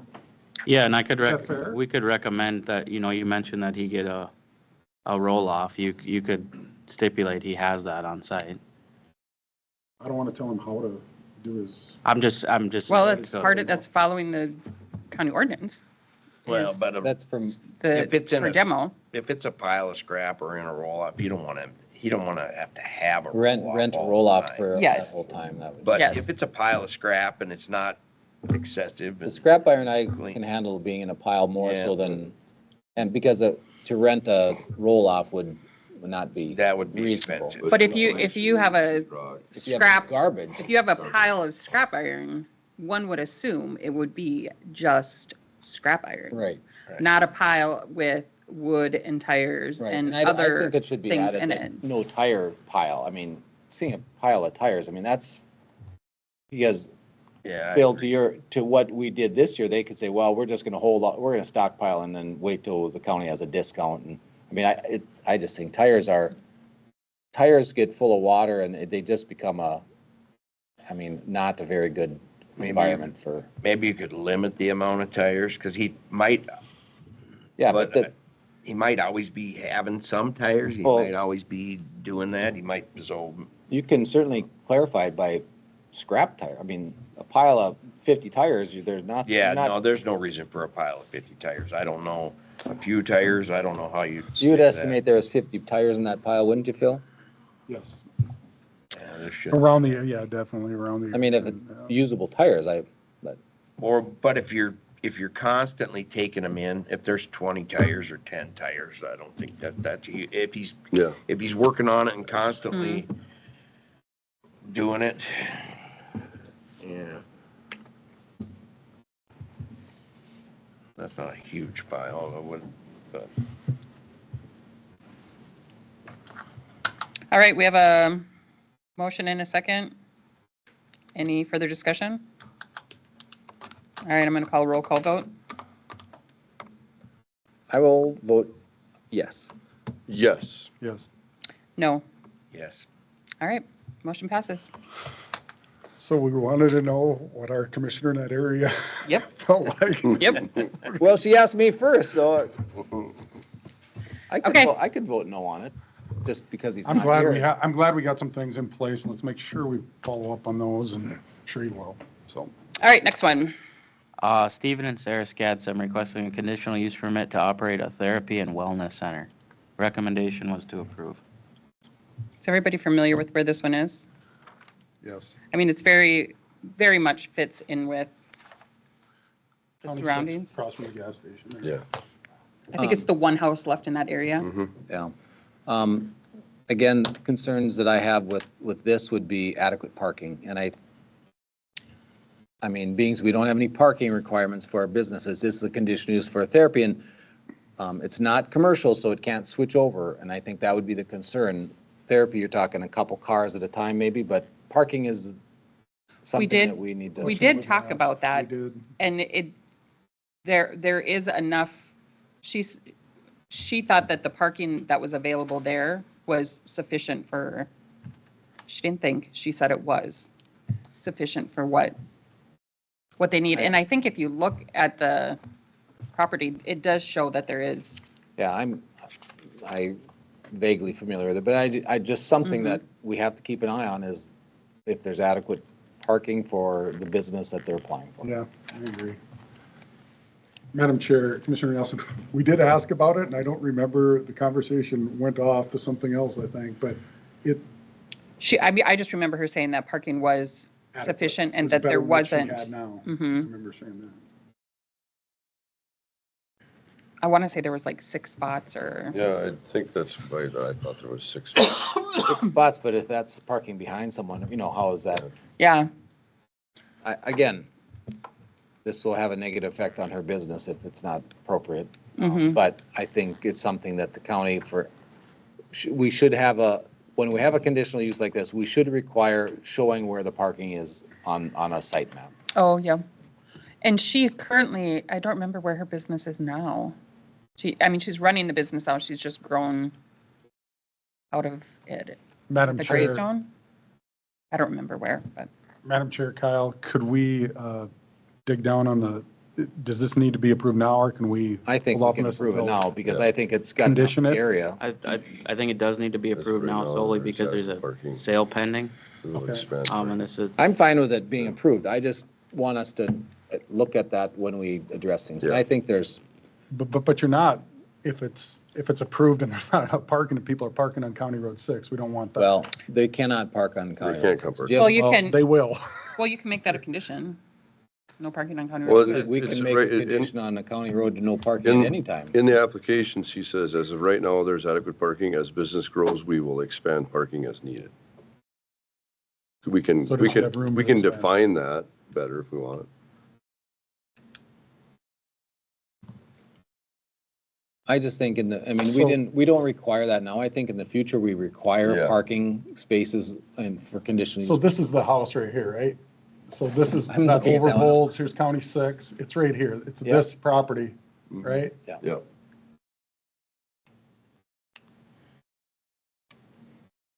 I believe there's adequate parking. Yeah. For this, now if For there this. would be a bar and restaurant, Right, No. yeah. Be different. Mm-hmm. so, I'll make a motion to approve, concur with planning and zoning. I'll second. All right, any further discussion? All those in favor say aye. Aye. Opposed?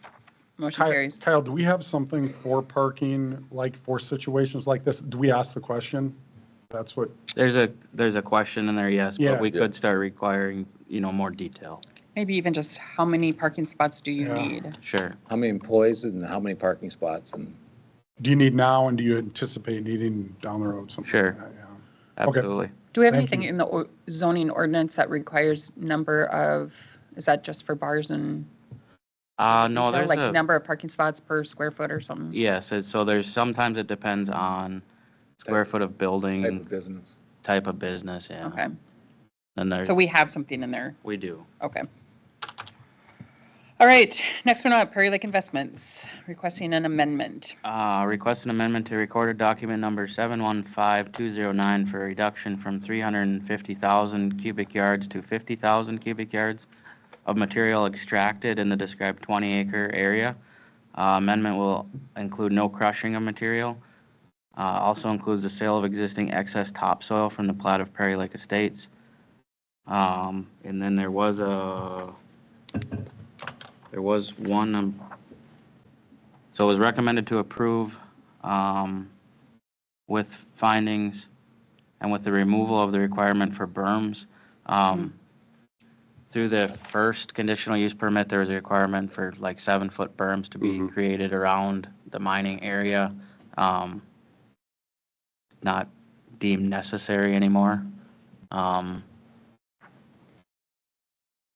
and it, I don't remember who it was that said that at the meeting. I saw Ed Clem was one of them. Yes, Ed, He thank you. was. That said, I mean, really, Unnecessary. the berms are unnecessary because the berms are made with the topsoil.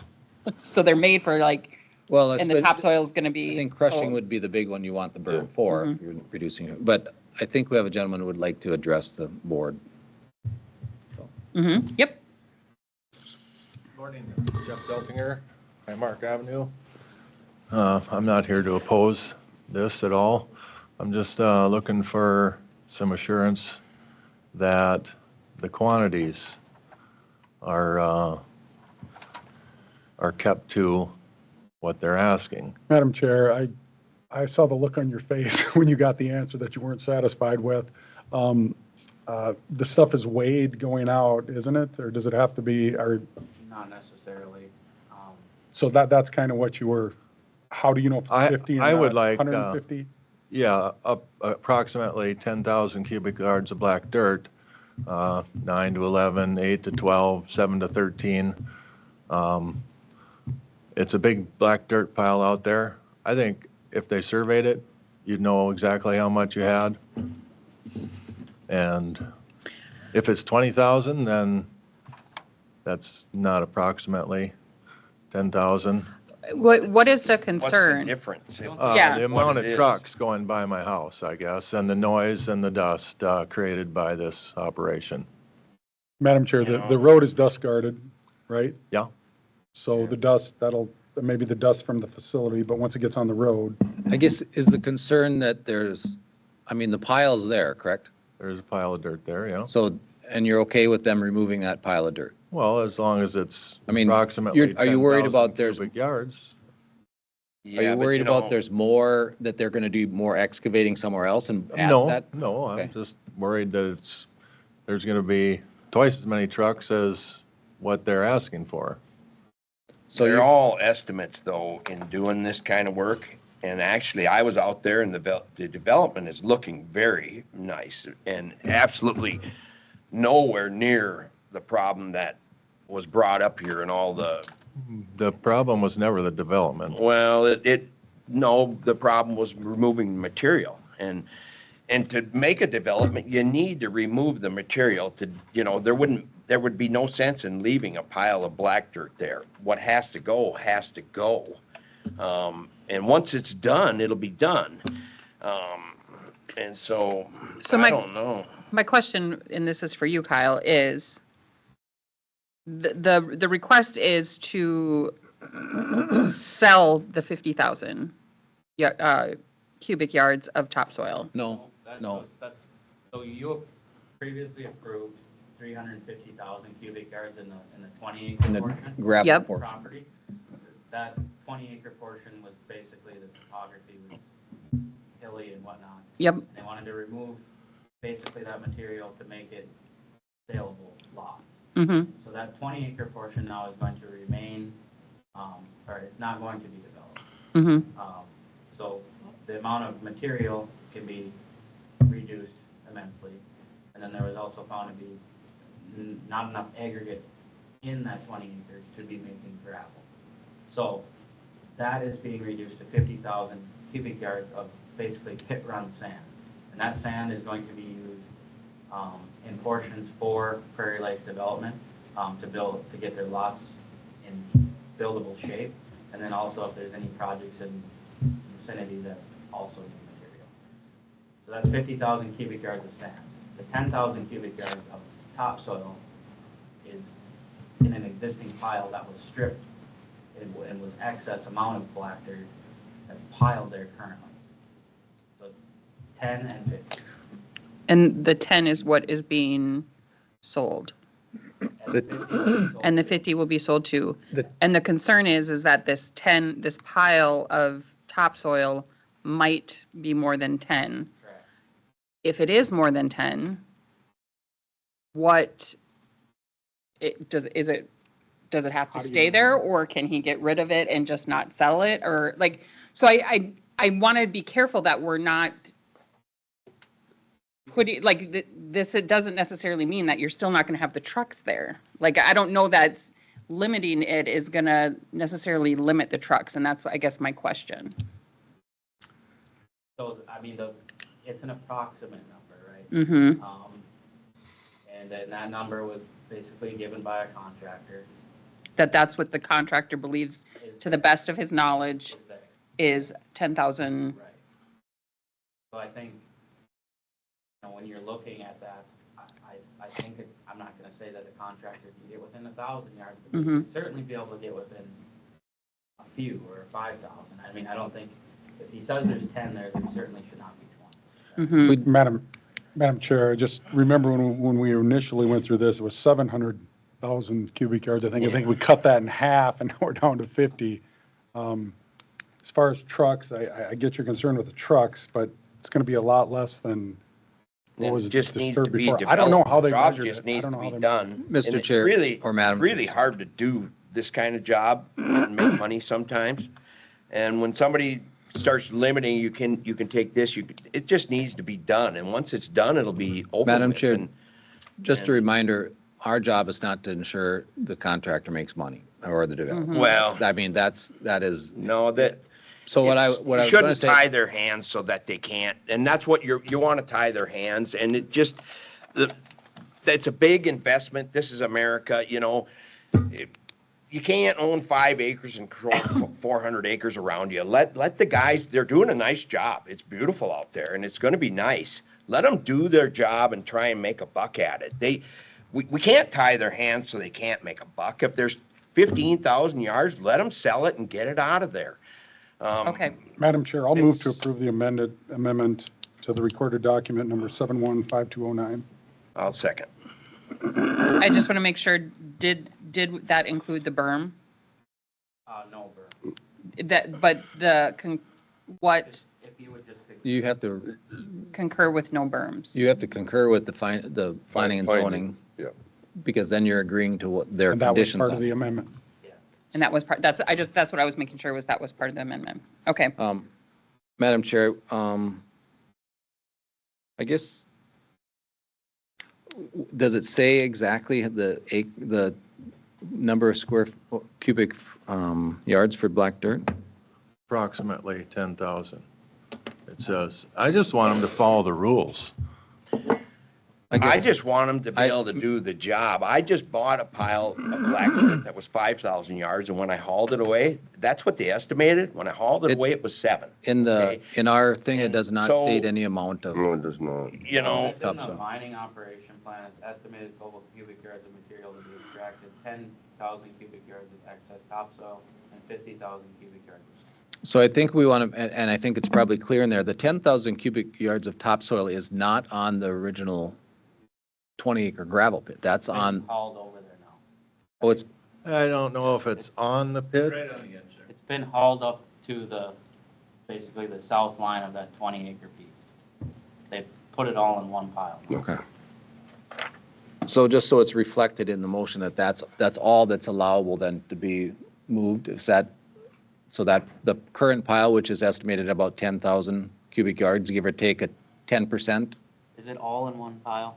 It's all in one pile. Okay, so there's. I don't even know that we Well, I'm just should saying, say give or take 10%. Well, I We wouldn't just do say that. Remove the what's pile. in the pile. What's in the Just pile? let them haul it Big out of pile there. out of there.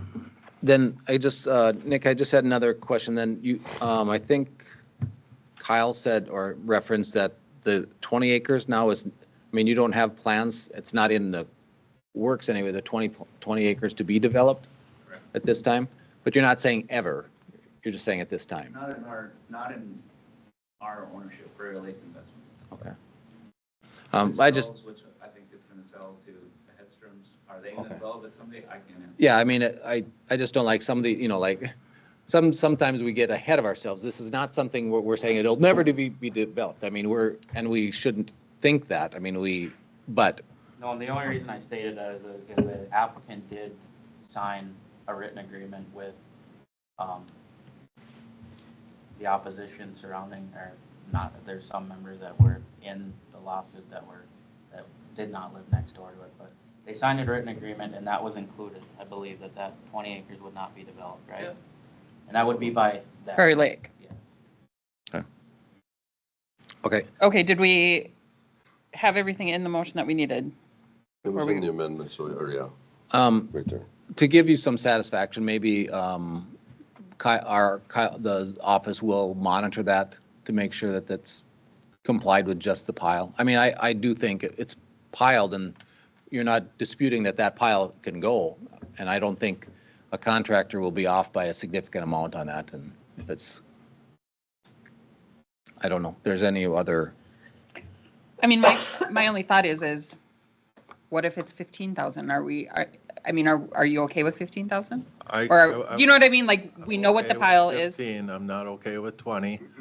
I'm okay with 50. I'm not okay with 100. Could we, More trucks to go by my place, the there's ways less to, happy I am. there's ways to measure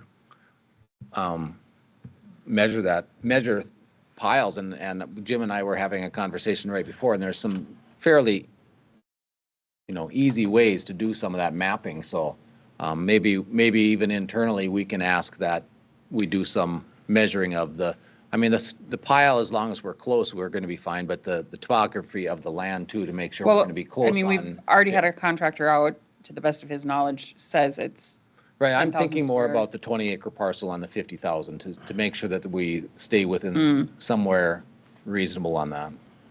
The contractor's already broken the rules.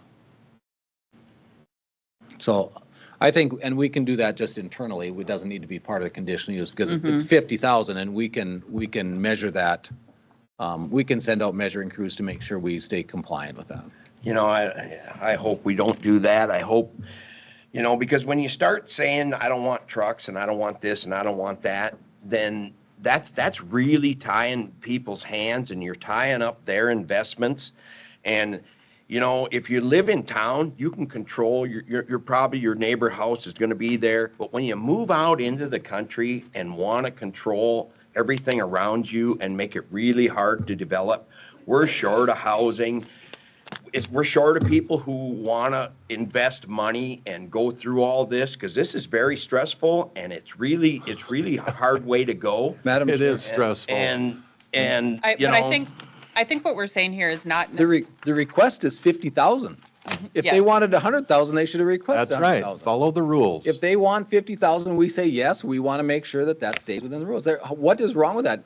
That's what they're asking for. Because now, So if you say when you do this for a living and you move large amount of dirt and you make developments and you want somebody to pinpoint all this, and I want this many trucks to go by my house, that is not America. And if you what you're saying, what I'm saying is let these people develop. No, the what you're property. saying is you can do whatever you want out there. No. Because, yeah, that's what you're saying, because you're saying I'm saying 50,000 is not. Okay, I'm saying don't buy 5 acres Okay, and we have- control everything around you. That's what I'm saying. You are saying what you're Point of order. saying, Madam Chair, what you're inferring is if we have a plot, we allow a 50,000 cubic yard, and we're fine with that.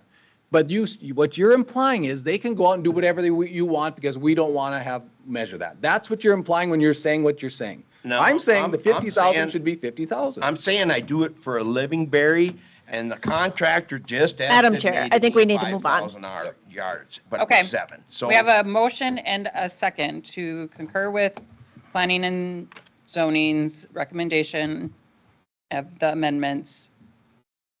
All those in favor say aye. Aye. Aye. Opposed? Motion carried. Madam Chair, I would like to ask the zoning office, either with the zoning or highway, to go out and do some sort of measurement, to have a aerial view, in some way to measure the 20 acres to see that it remain fairly enclosed with the 50,000 cubic yards. that's not in our vote. I didn't ask for it to be in our vote. Yeah, well, I hope that we don't do that. I hope we let these people do their job, because we're going to do it at every development. We're going to go and measure it. Boy. Okay, Move on. on to zoning ordinance amendments.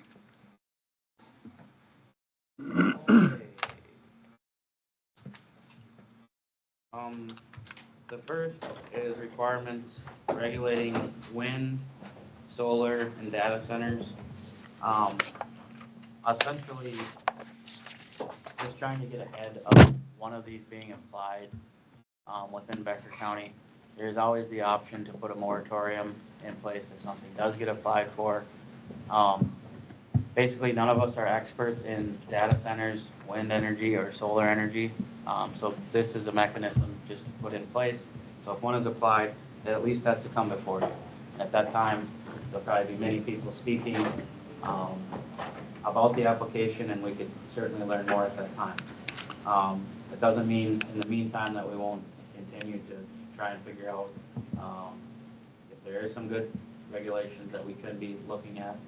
I think for data centers, they're way ahead of their time. I don't know if we can look to someone like AMC to put some language together, but if I were to bring you language regarding data centers, it would be pure speculation. I can't tell you, what they entail or anything like that. And that kind of goes with wind or solar too. Because certainly when I bring you some language, I need to understand if it's going to be prohibitive or it's going to encourage people to come here. And that's something I got to be able to tell you. And I can't at this time. So if I put something in place, is that welcoming it or is that saying absolutely not? And maybe we want to be one way or the other, maybe we want to be in the middle of the road, but that's something that I got to identify before I give it to you. Madam Chair, are we taking these one at a time? I think we can do it all at once, if everybody's okay with it, but I think going through and Yep. No, explaining, I yeah. agree. Mhm. Okay. Did you need more direction on the first one? I don't think so, no. Okay. Just so we have something in place again. When we make them conditional, that leaves the door wide open for you to say, hey, limit this, or you know what I mean? So we made it clear at the planning commission, because just for the rest of the board, Renee Kieser, the water resources manager for White Earth, was there, and she was the one that had asked for us to put a moratorium. And really, what Kyle made clear to her is really, right now, we have nothing. So there is nothing, if somebody would want to come, we have nothing to say they can or what they need to do. So this really is just to get something on the books. So They have to come to us. they have to come to us and we can have some control over it. I think they have to come to us up to a certain point. I think once you get over a certain size, they don't have to come to us.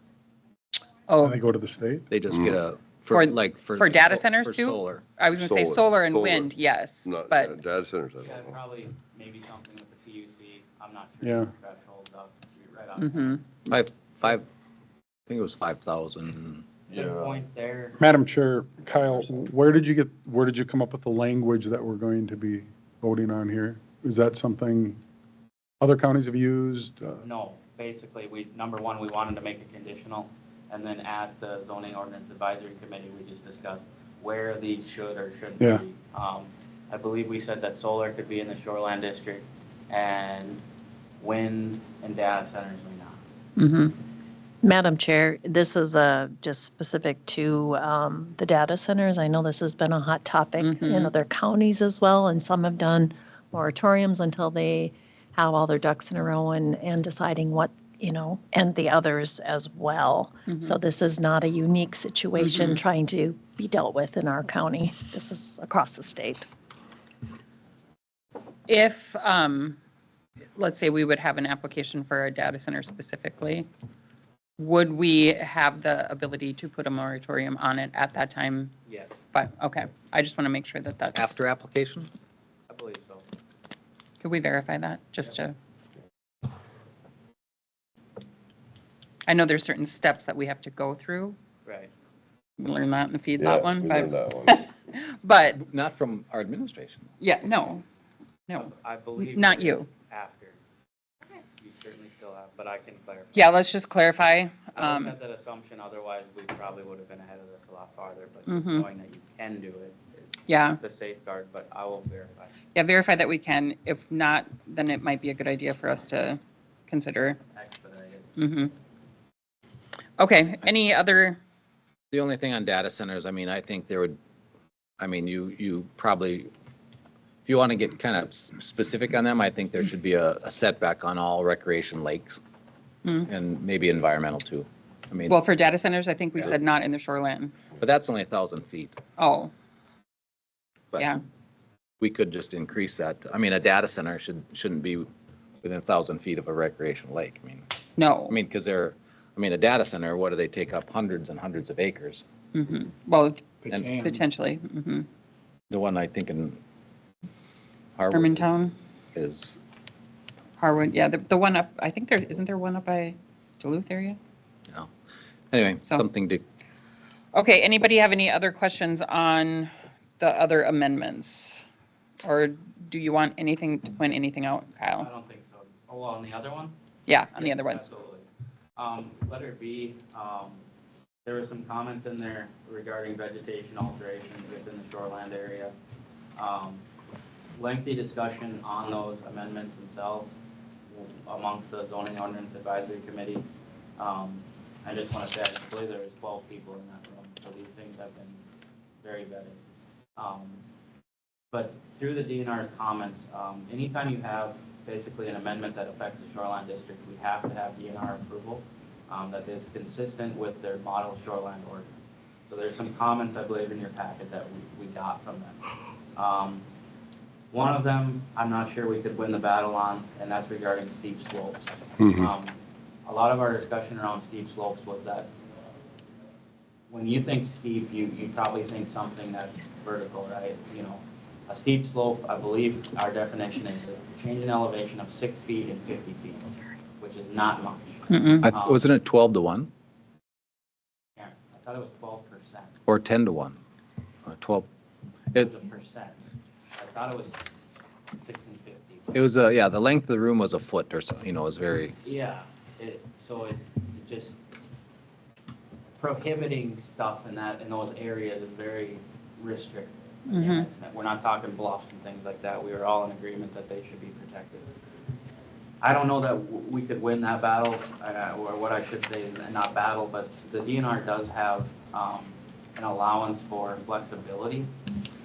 And one thing I would like to point out that I believe we should pursue with them is they also, so not only the steep slopes, but there was basically we created this new amendment for view corridors. So basically anything 50 feet wide or 1/3 of your lot. So if you have a 70-foot lot, you're going down to 1/3. 60-foot lot, you're going to go down to 20. If you have 300, it's still limited to 50. Anything in that area can go. If you currently have one and we come out there, and it's very obvious that you have one or somewhat, we're not going to let you do another 50 or something of that nature. But outside of that corridor, we wanted to allow basically the removal of brush and small vegetation, and the DNR is saying no to that. And for me, I understand there's, purposes for screening and things like that, but that is an enforcement nightmare to tell people that you cannot take brush on your property or establish a yard outside of that 50 feet. I don't think you should clear cut it. I do think you should be able to take, that brush. 2 inches at 4 feet, it's about that big. So anything bigger is going to remain. So I guess. And is that what you're currently, did you hear back from the DNR on? No, I haven't spoke with them since the planning commission yet. Kind of wanted to come here and get some guidance and maybe take a couple of you back with me and see if they could give us some leniency. Mr. Chair, Kyle, as I look at this vegetation in the shore impact zone, they crossed out every steep slope. we did. No, You said the red are from, We crossed out steep. the slopes. DNR stuff is at I the thought end. that was the DNR. No, DNR we- stuff's at we the end. did, and they're indicating that it has to remain. Okay, That's all right. that's something I could live with, because that's not saying you can't do it. It Okay. just requires a permit. That's fine. But not allowing people to clear that underbrush and stuff like that. They're gonna do it. So then you're constantly in a remedy of saying, we need to fix this, you know? So do you think the DNR would be receptive to us to being able to do that, or? Well, I certainly think it's something we could pursue. Again, like I said, they do allow some flexibility, and sometimes it's a give and a take type thing. Maybe, you know, looking at that, it's like one of their things was without a permit. I mean, if we told them it would require a permit to do that, and we would be monitoring it more closely, I think we could maybe get somewhere. But that's just, right now we're allowing it. We don't have the corridor, the view corridor, but we have the 2 inches at 4 feet. But if we approve it the way it is, it won't be DNR approved as of right now. Right, so I mean, we could just consider approving it as is with the intentions of going and trying to get that fixed. I guess I could probably live with that. To get which one fixed? The two. The sleep? The underbrush.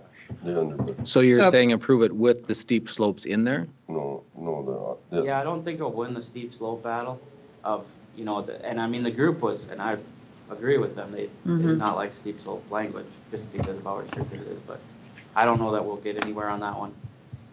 So are you saying put that back in and fight for the other one? Yeah. And I mean, we could agree right now to their conditional approval letter, and we could put all this stuff in place with the idea that we are still going to negotiate and I bring this back. So approve it right now, considering all of the DNR's recommendations, with the understanding that we're going to continue to work with the DNR to allow what we want or what we had in there. Yeah, and I guess my point there is I wouldn't want to scrap everything we've done. Yep. Because there's a lot of good there, just that one hang up. Like I Yep. said, I could live with the steep slopes, we can definitely work around that. But that little underbrush, that's, Madam Chair, Kyle, it was my opinion before we started, or not my opinion, it was fact that the model shoreline ordinance by the DNR was less restrictive than what we had. Is that true, or is it still true? it could, yes, there's points of it, yes. Because we didn't have that view corridor before. So we were much more So restrictive in certain areas. yes, that is more restrictive than what the state is. So that's what, when you try to negotiate things, that's what you. So in that, to your point, we may not want to move forward with the vegetation because we have that to negotiate right? So if we adopted this today, we're probably giving up that. So we can eliminate the 50-foot corridor for today and say, give us the 50-foot corridor and allow the brush to be taken? Yeah, Out of the corridor. we could do that. Yeah, let's do that. That works. And Is then- that a good plan, you think, Kyle? or- I think just going back and Yeah. at least talking with them because, Okay. yeah, I mean, not allowing that underbrush, I mean, that, you're not allowing somebody to develop. If we, their if we yard, stay with yeah. the state's shoreline standards, they are allowed to take the underbrush, correct? No, Not out of the 50-foot corridor. if we keep. No, the our- 50-foot corridor can be clear. Yeah, but out of that corridor, you can't. You can't take the 2 Yes. diameter and 4 foot high out. That's my You have to hang-up. leave them. So then basically your yard is 50 feet wide, Right, which doesn't really make sense. no. Okay. Well, that's just in the shore impact zone. It's Yeah, not but your it whole could- yard- It's not your whole yard. It's But just it could, it's the front of your yard. I mean, And that's, so there again, I mean, trying to get Yeah. buy-in from people to say, hey, you can't, basically. You're right, Barry, it is only the shore impact zone, but I just feel like you're gonna have people taking that stuff. And then when it's on the books saying you can't, Yeah. you're gonna have people calling saying, this is occurring. And trying to go there and tell somebody that you can't take this brush is like, I've been there. Jeez. So what do we want to do?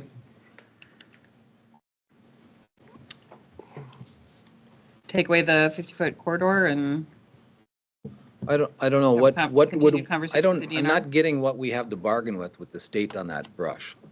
You know what I'm saying? What leverage do we have with them to argue it? well, we're more restrictive than them right now with that view corridor. 'Cause we're not allowing that. So I think, well, I mean, we would maybe have to give up that view corridor to be able to take that underbrush. But I almost wonder if We do allow a view corridor. we do not. Not currently.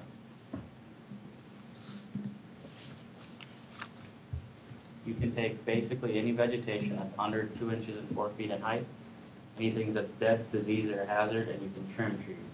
But we do not have anything in our ordinance that says you can just swap 50 feet, just gone, So you can't take out live trees. not, Yeah, right. Yeah, in the 50. Currently. Yeah, currently. This would allow you. Yeah. So to your point, maybe there isn't, the more I'm thinking about it, maybe there isn't a lot there to negotiate with, but I still think it's something we pursue, and maybe if we ask them if there's something in here that, I think you can use any section of the shoreline district. I don't think you have to necessarily give vegetation for vegetation. I think let's try it. Yeah. If Yeah. it doesn't go anywhere, we have to go with what the state says, then we go with what the state says, but Well, I mean, we have to we have to be more restrictive in something to get that. which we are, it sounds like. But I mean, I don't, Madam Chair, I'm more confused now than I was before we started this conversation. I will move forward with your recommendation, but I sit on the subcommittee and I'm confused. Maybe that was Watershed that had a view corridor. Okay, well, Okay. well, Anything? I want to just mention the hours and the discussion at that ordinance review committee, how detailed, and I'm like the devil's advocate and try to figure out what would someone with how could you interpret this to most enhance your own, your benefits, and so that it's a lot of work and a lot of discussion. So just a thanks to those guys and ladies that do put the time in on those. And there's a lot of consensus on it. It's nothing. Kyle, what are you looking for at letter B? What are you looking for? Nothing, just basically the understanding that after today, I'll be trying to have further conversations with them too. But for today's purposes, are we following the DNR's? I think we can. Follow DNR's Okay. recommendation? Yeah. Okay. Any other ones you want to point out about C, D, E, or F? Or anybody have I questions? got one question on letter D. Page 166, where just the creation of membership. Does this, so it says, the commission shall be composed of 11, no more than 11. Each commissioner appoints 2, blah, blah, blah. The county board may appoint 1 or more commissioners to the planning commission as a liaison, and then it goes right into terms. A term shall be for a period of not more than 4 years. Does that apply to, I know we appoint ours every year for commissioners, but that just applies to the other people on the planning commission, or is it going to? So maybe that sentence should be before that one. I don't know. Does that, because when you read that, it says, So you're well, not limiting the commissioners to serving only 4 years? yeah, Yeah, I get what yeah. I mean, I'm all right with that. I think it should state there are unlimited terms or years for any, I mean, Yeah. we don't have a restriction. There's no term limit. There's no term limits. Yeah. No, they just need to be reappointed every 4 years. Right. But Planning not the commission members. commissioners, the Yeah, members we're appointed every year. every year. Yeah. Mhm. So that just makes it a little confusing for someone that doesn't know that the commissioners are appointed every year. And there's no term limits. Just maybe add on the line that there are no term limits and the commissioners don't have voting rights on the board. No, they do Then not. it doesn't matter, It doesn't apply to them. Yeah. Yep. Maybe that should be, that term thing should be above where the commissioners are appointed, so it applies to just the. Oh, it's more- so just say each commissioner shall appoint 2 members and the Board of Adjustment shall appoint 1. A term shall be for a period of 4, not more than 4 years. Becker County Board may appoint 1 or more commissioners. So we're just putting that Yeah, sentence yeah, before just flipping them around. But And then say there's no term limits. Right? you could say not appoint to the board though, they're appointed as a liaison to the Yeah, board. I think it says that in there. Yeah. The Becker County Board, Planning Commission as a liaison, yeah.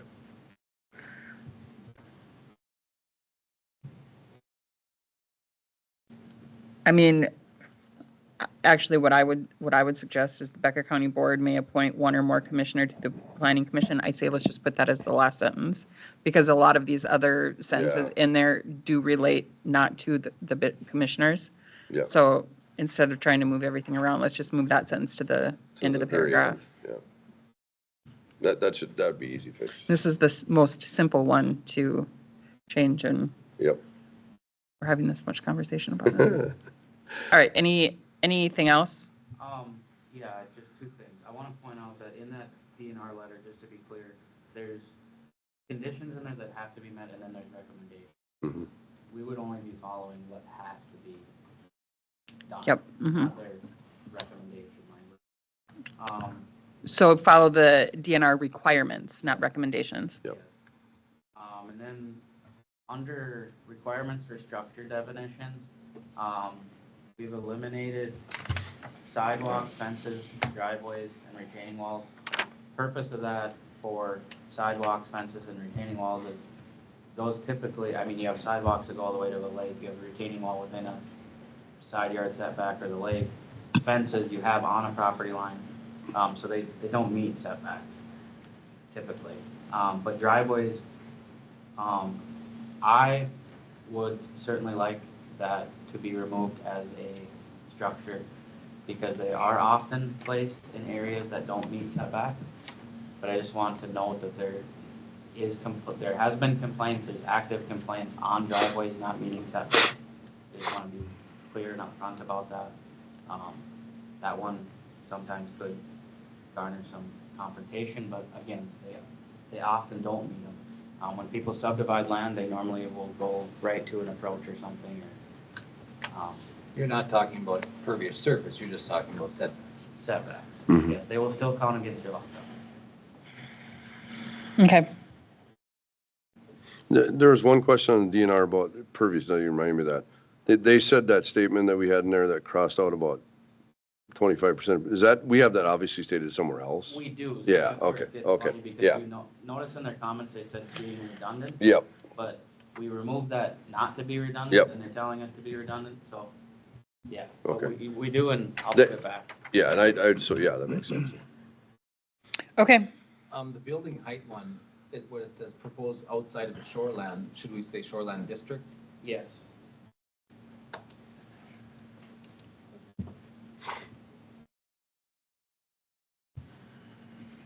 Okay, any other discussion? Otherwise, I'll entertain a motion. Motion approved. I'll second it. And just to clarify, we are approving and following the DNR requirements. Well, Conditions, the conditions, with, not we necessarily are approving recommended. our ordinance change with the conditions of DNR. Yep. With accepting the conditions of the DNR. The requirements. The requirements. Not the recommendations. Mm-hmm. Okay. Okay, any further discussion? All those in favor say aye. Aye. Opposed? Motion carried. Madam Chair, again, thanks to Kyle for, Yeah. these are A lot of work. tedious in wordsmithing these things, because They are. every little thing means something else. All right, thanks, Kyle. All right, meeting adjourned.